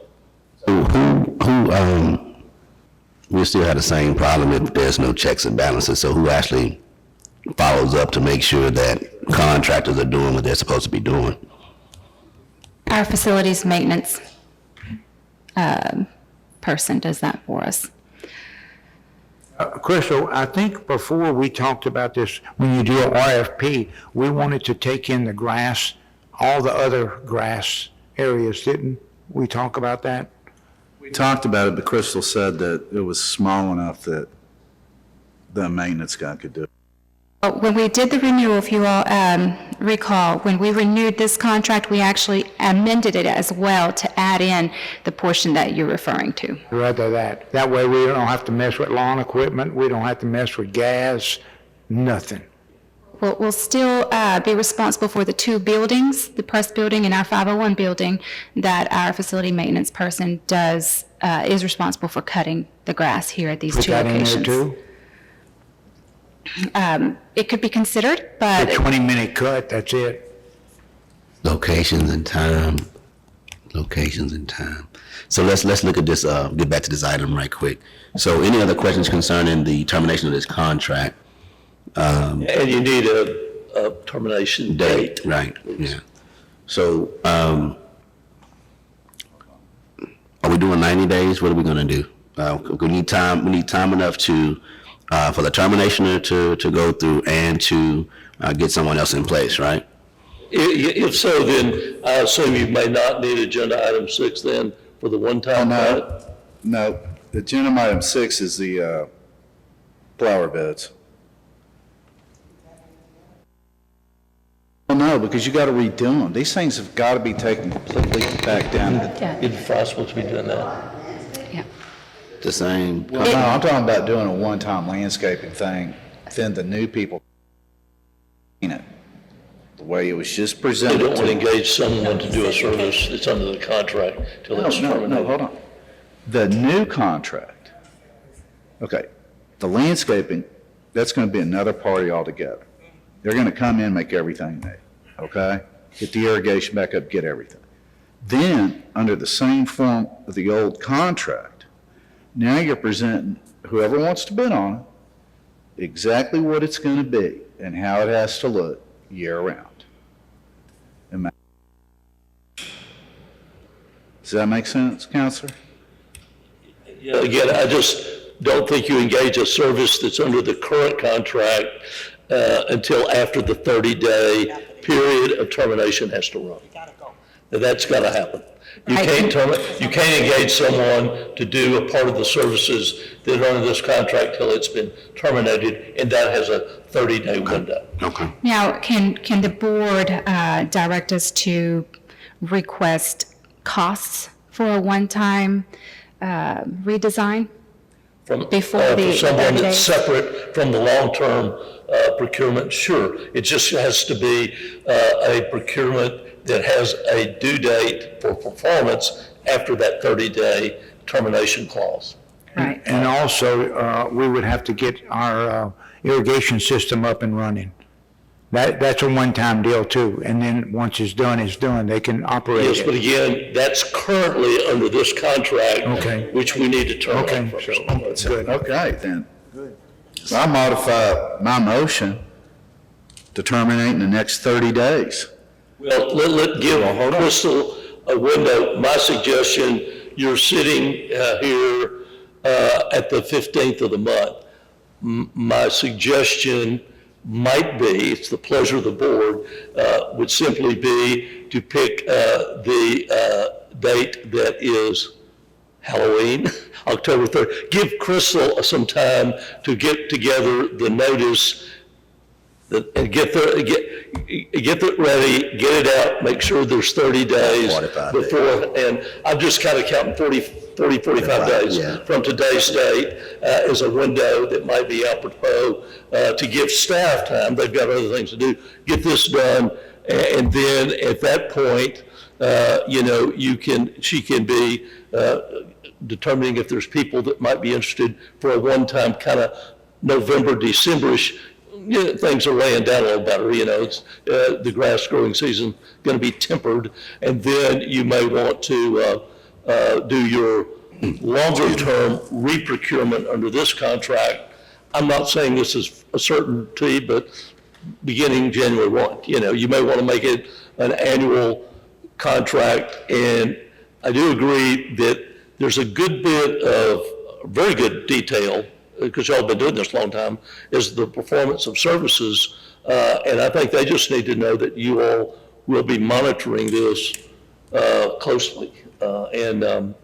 So again, it's the pleasure of the board, but I just thought something around the end of October might be an appropriate time. All right, then, change my motion to terminate the contract with the grass cutting people at Spur 93 with a termination date of October 31st. All right, all in favor? Opposed? Motion carries. So now do we drop agenda item number 6? I think she's got your instructions to go out there and start looking at that post October 31st. Okay. Gotcha. Thank you, Mr. President. All right. We'll remove agenda item number 6 and we will go to agenda item number 7. Agenda item number 7, to review, discuss, and consider possible action regarding a contract with Grant Works, Inc. of Austin, Texas. I need a motion. Need a second? It's been moved in second. Ms. LeBeau, what you got? We have a written contract with these people? There is a written contract. We have since found that it has not been executed, but the board and council did approve the written contract. I can make a motion that we do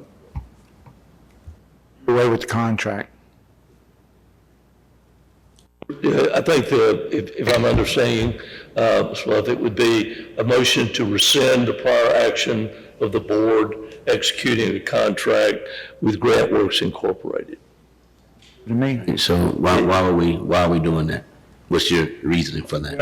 I found out that we have a grant writer on staff, Mr. Granger, so we don't need a grant writer.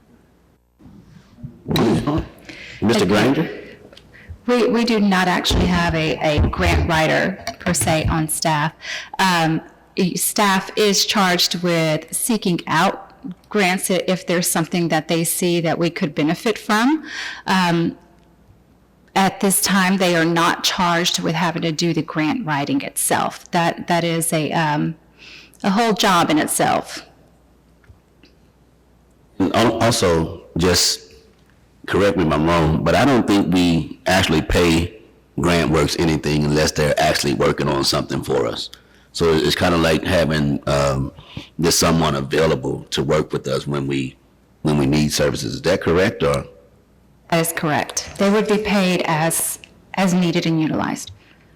One issue I have with it, and is that I don't see where we don't have nobody from Lamar University and different companies that cannot work, that we can hire to write grants.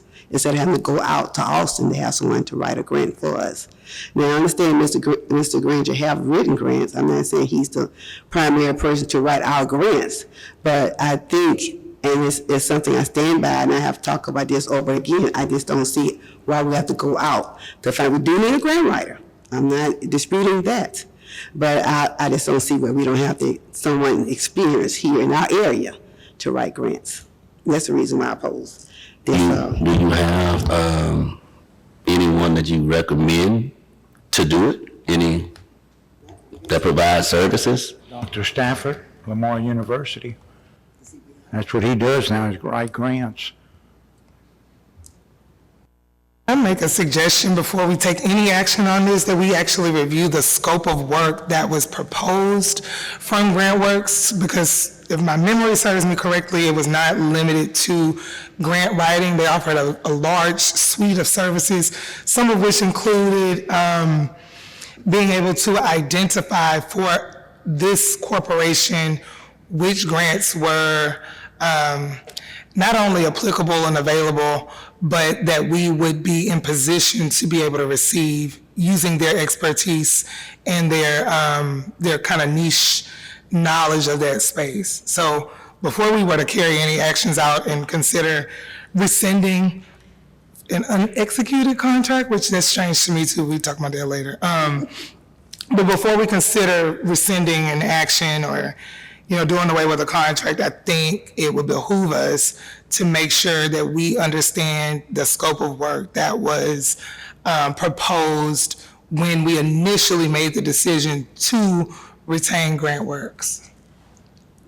The only thing I would like to add to that is the company we just approved for assisting Mr. Granger with different jobs and positions, that they also would recommend grants and would assist us, not write grants, but let us know exactly what type of grant would be needed for this particular. And we didn't have that before. We did GrantWorks, I don't remember the contract, but with this new contract, with this proposal we just passed, they will also assist us with grants, not to write the grant, but assist us with grants. How long did y'all approve this? This was approved. Sorry. How many months has this been approved? Couldn't tell you off the top of my head. And they haven't done anything, so could they come and make a presentation to us and let us know what they're doing? They have not performed because the contract has not been executed. But I will say, to answer Ms. Jacobs and Ms. Raymond's comments and questions, the scope of services includes grant application preparation, research, submission, and administrative services. So they also do general administration, financial management, environmental reviews, acquisition activities, construction phase management, audit, closeout procedures. So when we receive a grant, the work doesn't just stop after writing the grant and submitting and being approved for a grant. There are follow-up activities that have to do with administering those grants. That is, again, quite a whole other job in itself to keep up with those grants and manage those grants. So we have not entered into a a contract such as this for these types of services before, but it's, in my opinion and recommendation to the board, because we will not pay unless they're utilized and they present those possible grants that we could benefit from and actually apply for. I don't think it would hurt to actually execute this agreement and move forward and see what it brings over the next year. And if, we don't get anything from it, then we can reevaluate at that time. But it couldn't hurt to go ahead and let them continue and see what we can bring from this. One thing you did say, this was a full-time job. Disagree on that because Floyd Batiste done that when he was working here, and that wasn't his full-time job. I can't say because I was here when we received several grants, and I did work with our previous director on them. It was a team of us that wrote these grants together, and also management after it fell on several of us.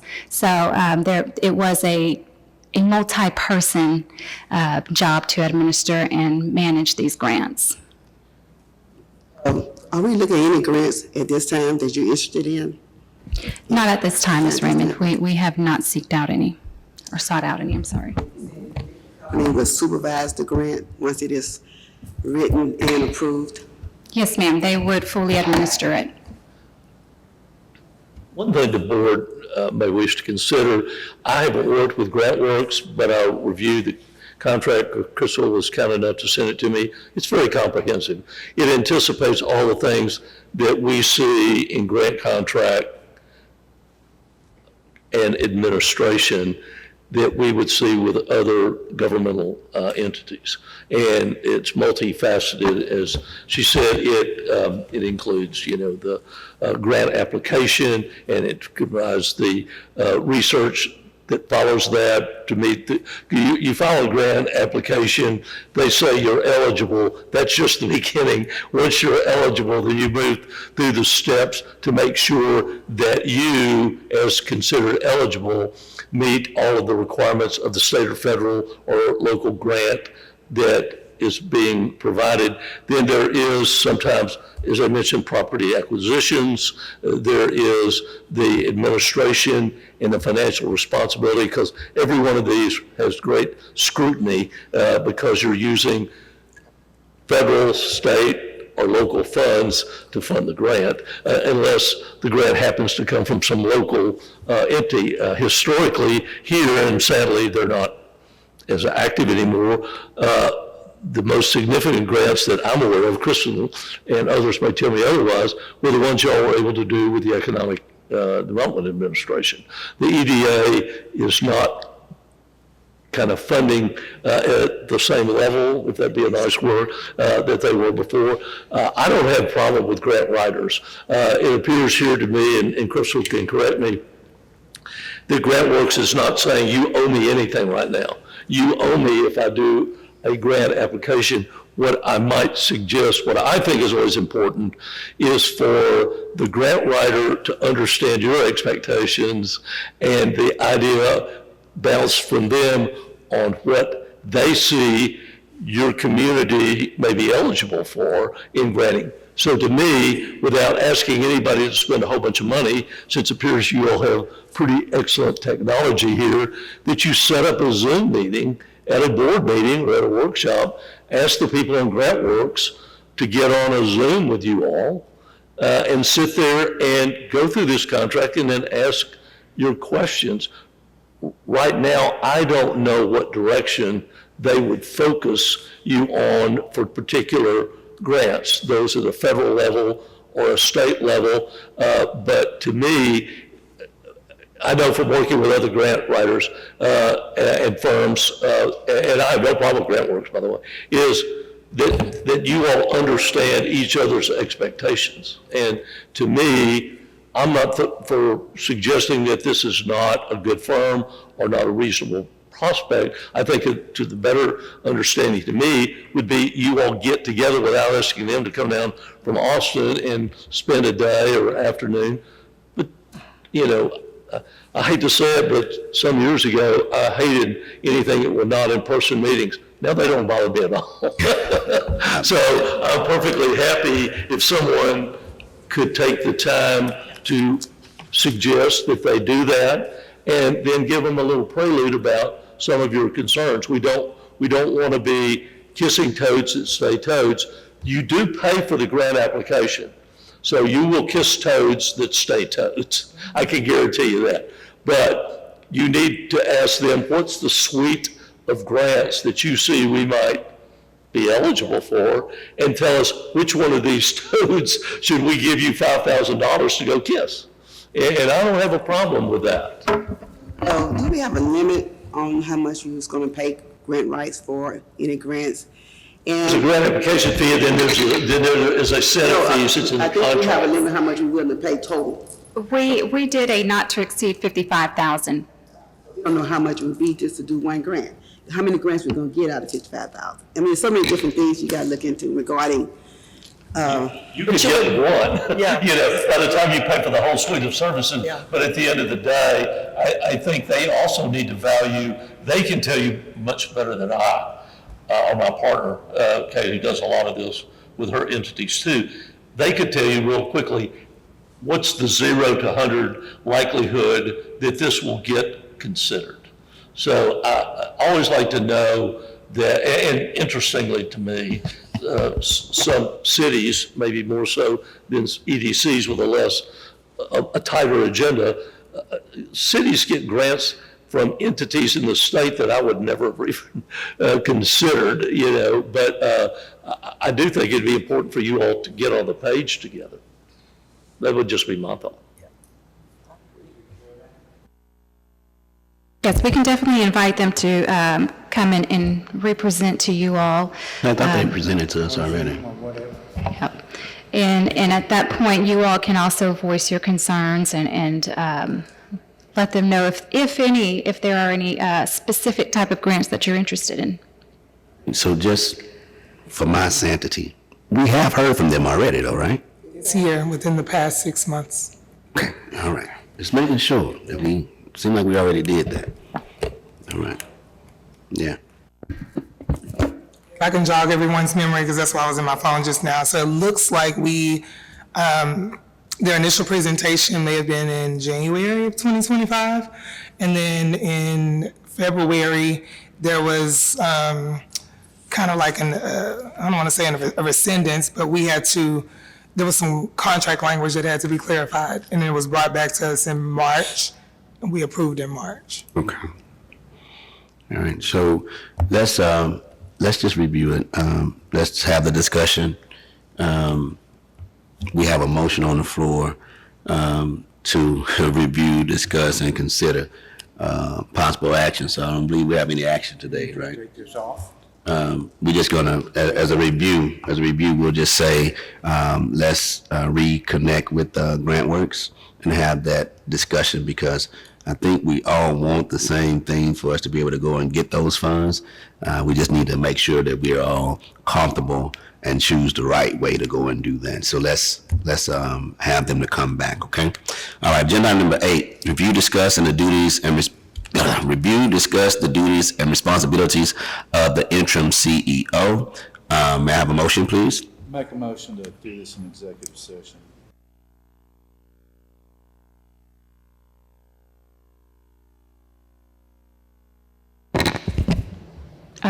Chair, I did have a interim CEO work plan prepared.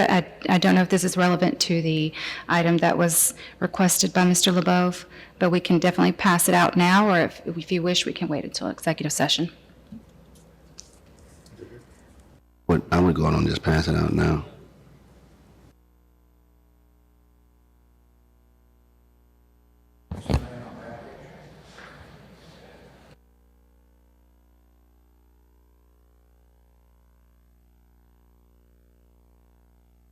We'll move the item to, we'll move it to executive session, but go ahead and pass everything out now. Thank you. Thank you, ma'am.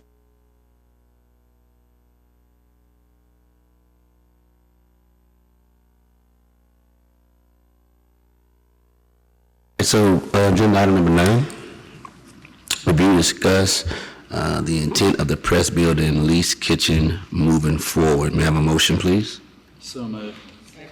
It's been moved in second. Mr. LeBeau. I guess we kind of talked about that, is that? We did. Yes, unless there's something specific that you would like to cover with this, Mr. LeBeau, I'm hoping that with our committee that you all have just appointed, we'll be able to move forward with those. Agenda item number 10, review, discuss the leased and owned properties at the business park. May I have a motion, please? So moved. It's been moved and second. Mr. LeBeau. All I wanted to know is what actually the board wants, lease or to actually sell the property, or sell the property and have it subleased. I'd like to know what the board wants. Huh? You mean at the business park? What? We sell a couple, we sell. Yeah, the plots of land, yeah, we sell. I think Mr. LeBeau didn't state that correctly, what he meant.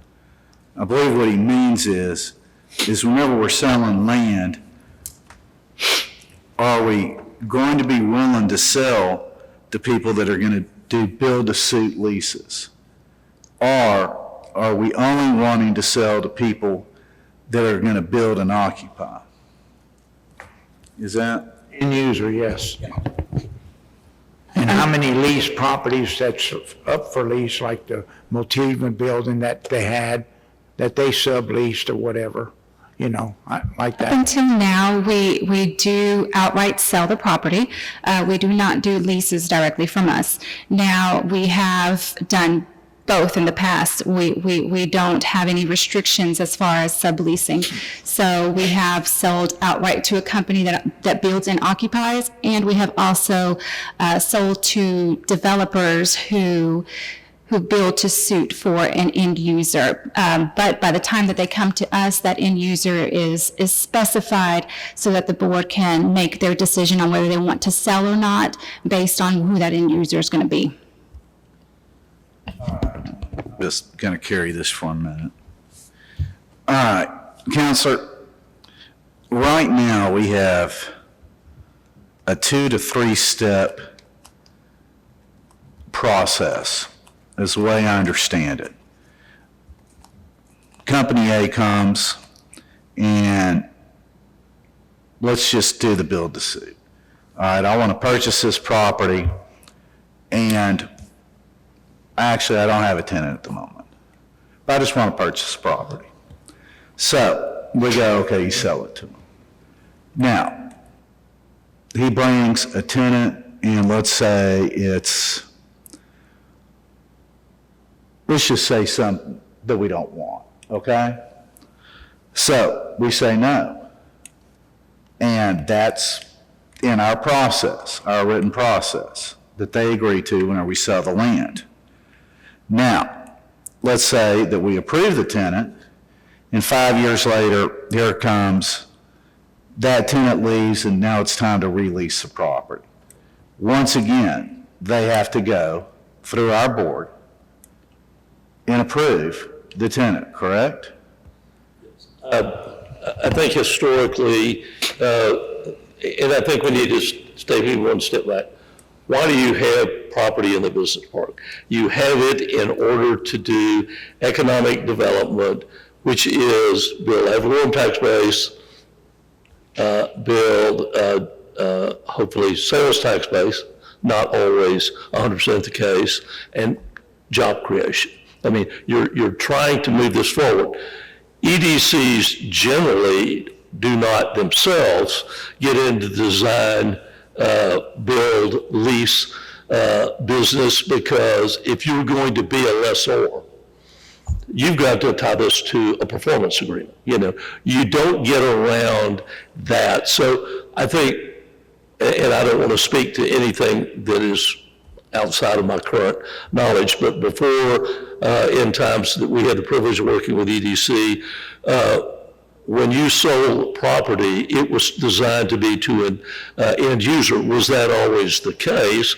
Not necessarily, because as you've just mentioned, and I can think as I drove through the business park today, at least 3 or 4 businesses, primarily on our First Street, State Avenue, that sold and transferred, over time after we had the initial sale. So I do understand and appreciate that. I think for me, and again, some of this is the difficulty of understanding what you all have going out there right now as possible work contract is, are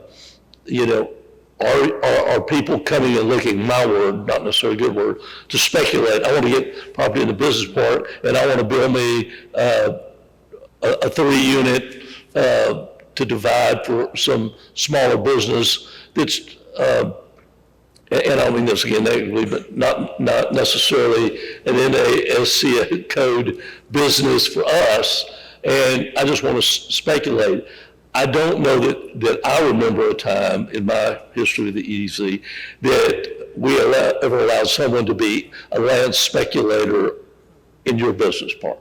And so to let someone come in and design and build this, also one of the issues, and again, it's more maybe my nature, and I can't say this is going to be the nature of the board, is that a lot of people that I see that build buildings and then design them to be subdivided, they may sit there for a long time after construction before they're occupied, which doesn't really generate, I mean, the building's there, there's the personal property that they would put in there is not subject to tax yet, there's no jobs created yet, and there's certainly no sales tax. So to me, I would think that the EDC would want to think about, if people want to come in with an idea of design, bid, and then subleasing, about whether these people really have the capability to go out there and do this. And if you all recall, and we ended up not doing it, but at the very back of the park, this, as I call it, towards 93 from Standard Alloy, y'all looked at doing this very thing with the Vantage Company out of Dallas, building warehouses to lease on a short-term basis that Vantage would build, design, bid, build, and then lease, but they never could give the previous boards, and this has been several years ago, Ms. Anderson, you may have been here, they never were able to give you all a schedule of how long it was going to take to lease this up. And so you were going to be selling your property for the $50,000 it is, but maybe not gleaning any additional economic benefit from it for a period of time. So again, it's the pleasure of the board to decide what you want to do, but I think in the past that it was always designed to not necessarily be opposed to that, but to put parameters on how these people were expected to get these properties occupied and just not speculate by getting a property that already has water, sewer, drainage, street improvements,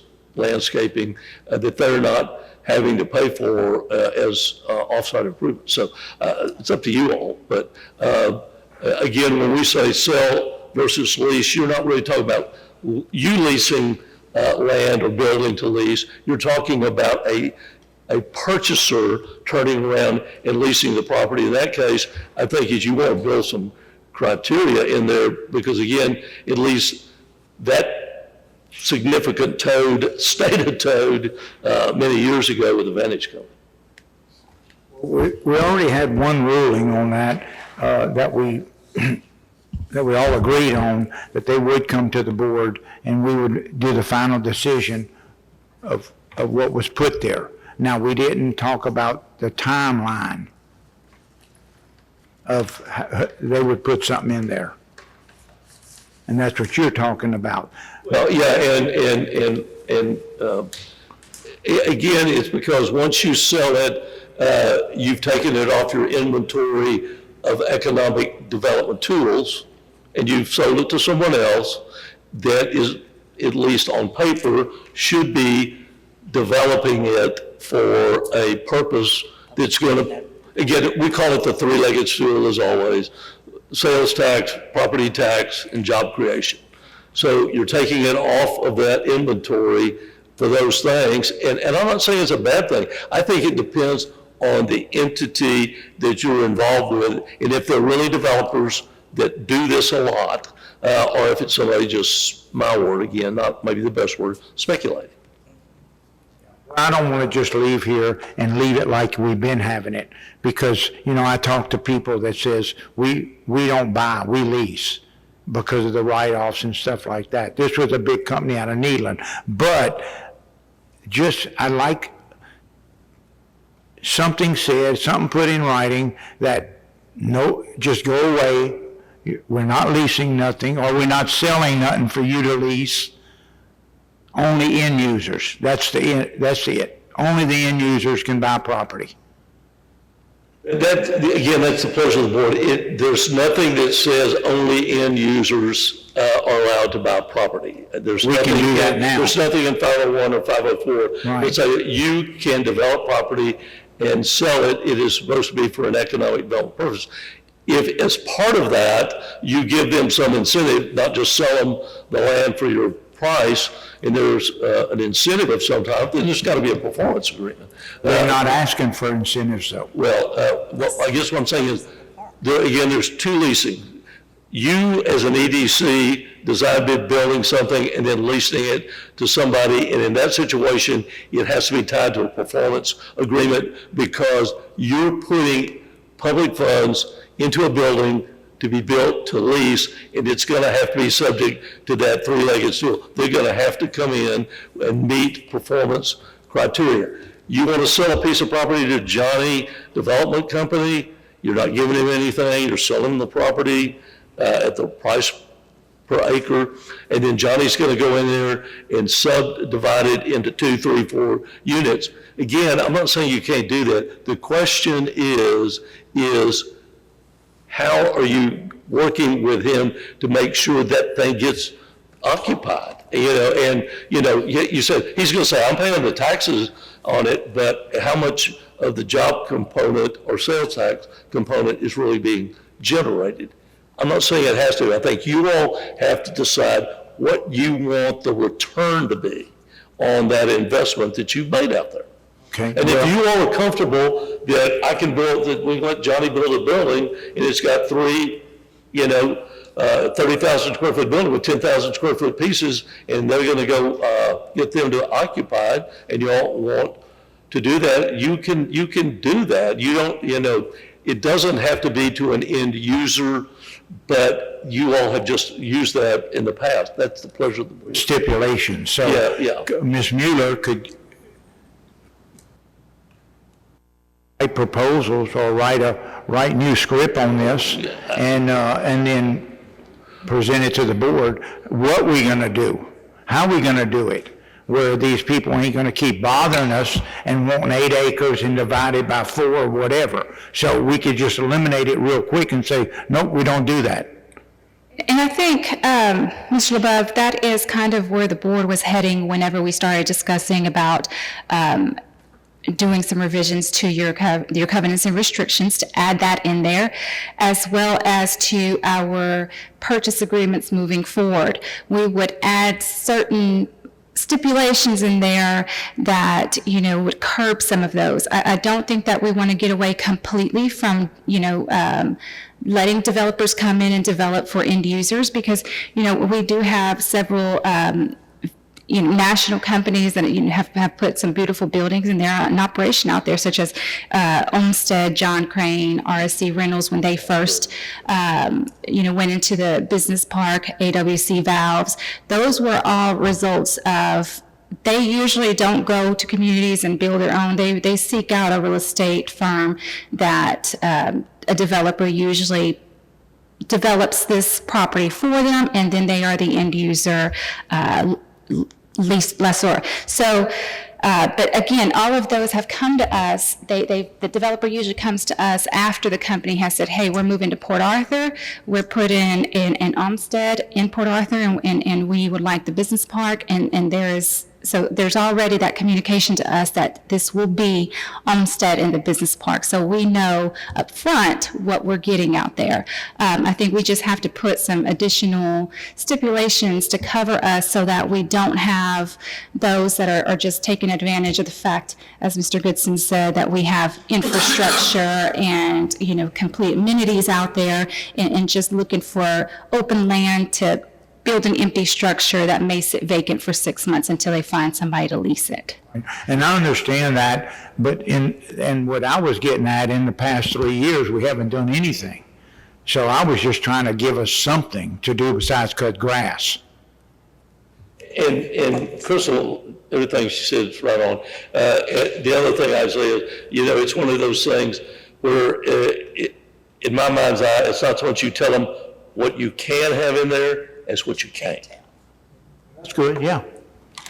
There are certain things that you probably don't feel like makes the mix with the rest of the properties in there.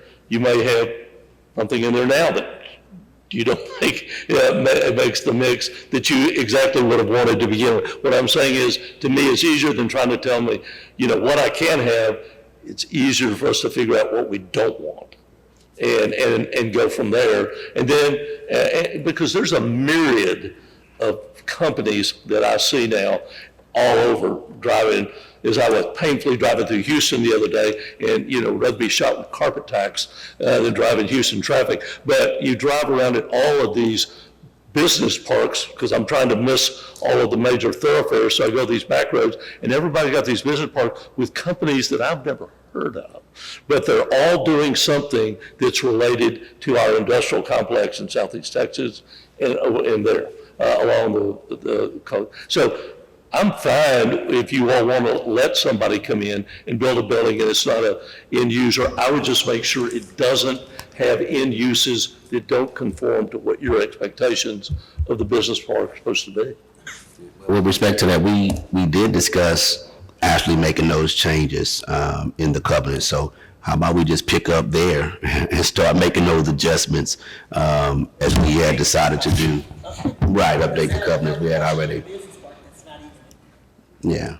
So let's just get back on that. I mean, that was our previous council, so welcome, Mr. Goodson. Pick up on that for us and we can get that done. And I'd like to make a comment on that. go ahead. I think tonight's the best discussion we've had on this yet, okay? No offense to Ms. Miller about what I'm getting ready to say, but before, whenever this came up, y'all were just doing it. Wasn't discussed with the board or anything else, okay? And do I believe changes need to be made? Yeah, there's more about landscaping and irrigation in this document than there is about the actual rules of the park, okay? But I do believe that the board needs to be informed as it's going and not just presented something that staff has dreamed up, because you're recreating the wheel then if your board's like, absolutely not. So now we're paying money again to get something written, because at the end of the day, and I'm not beating anybody up here, policy is a board's responsibility. It's not staff's responsibility. Staff can bring a policy idea, but they can't implement it without the board say so. You are correct, Director, and that would be the process. So, as Mr. Anderson said, previous council what had begun to look at doing those revisions to our covenants and restrictions, which that is now on my list for Mr. Goodson, among other things that I've got for him to start working on for us. But of course, it will be presented to the board for you all to review and consider for approval before those are put in place. Right, but what I'm saying is let's say that you believe that it's okay at a future date for the city of Port Arthur to put a sewage treatment plant. I'm just going with an extreme hypothetical. Well, it comes to the board, we say absolutely not. Well, now I'm paying Mr. Goodson at this point to remove that, okay? instead of ever coming to the board in the first place and go, hey, staff recommends it's okay for the city of Port Arthur to put a sewage treatment plant in there. Okay? And if the whole board says no, we haven't wasted a dime yet. Does that make any sense? Oh, It does. It sounds like he wants to do a committee to work on the covenants. Just sounds like to me. Oh, I'll be with the committee on that one. It sounds like a committee. So, no, seriously, I'm saying that because that's what keeps us from going around in a circle. We need the discussions. We need the discussion. And I hear, yes. We just need some discussion. I agree. And what I think I hear Mr. Albright saying is, the board being involved from the get-go, and which is why you see tonight you have the letter of intent from Kerpal Enterprises. So those types of, if the city was to approach us, that intent from the very start would be presented to the board, whether on your agenda or in executive sessions, to say, hey, they've come to us with this. What do you think?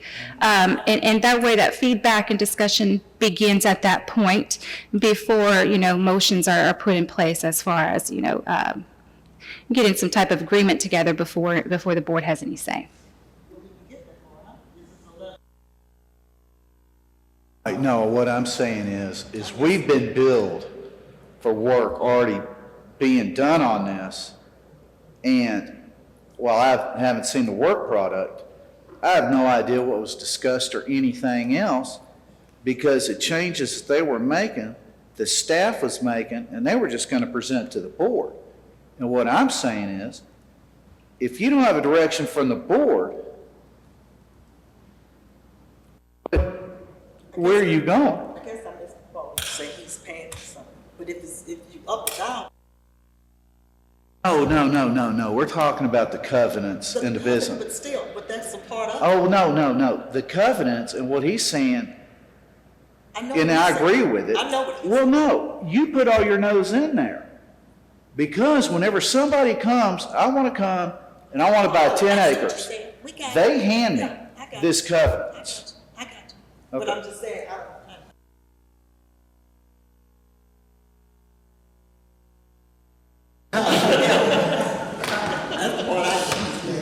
Okay. so, but we don't need no committee, sir. I was kidding. President, we don't need no committee.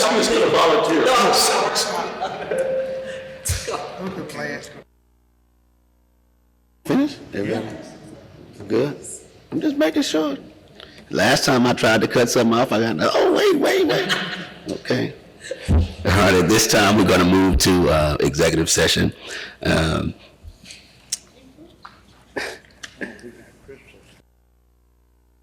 Several.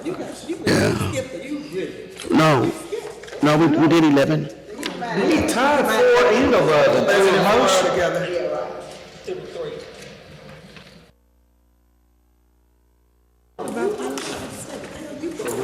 So I can, Director Frank, so I can continue? Okay. I'll make it show. Board of Directors will recess into executive session pursuant to Chapter 551 of the Texas Government Code to discuss the following topics.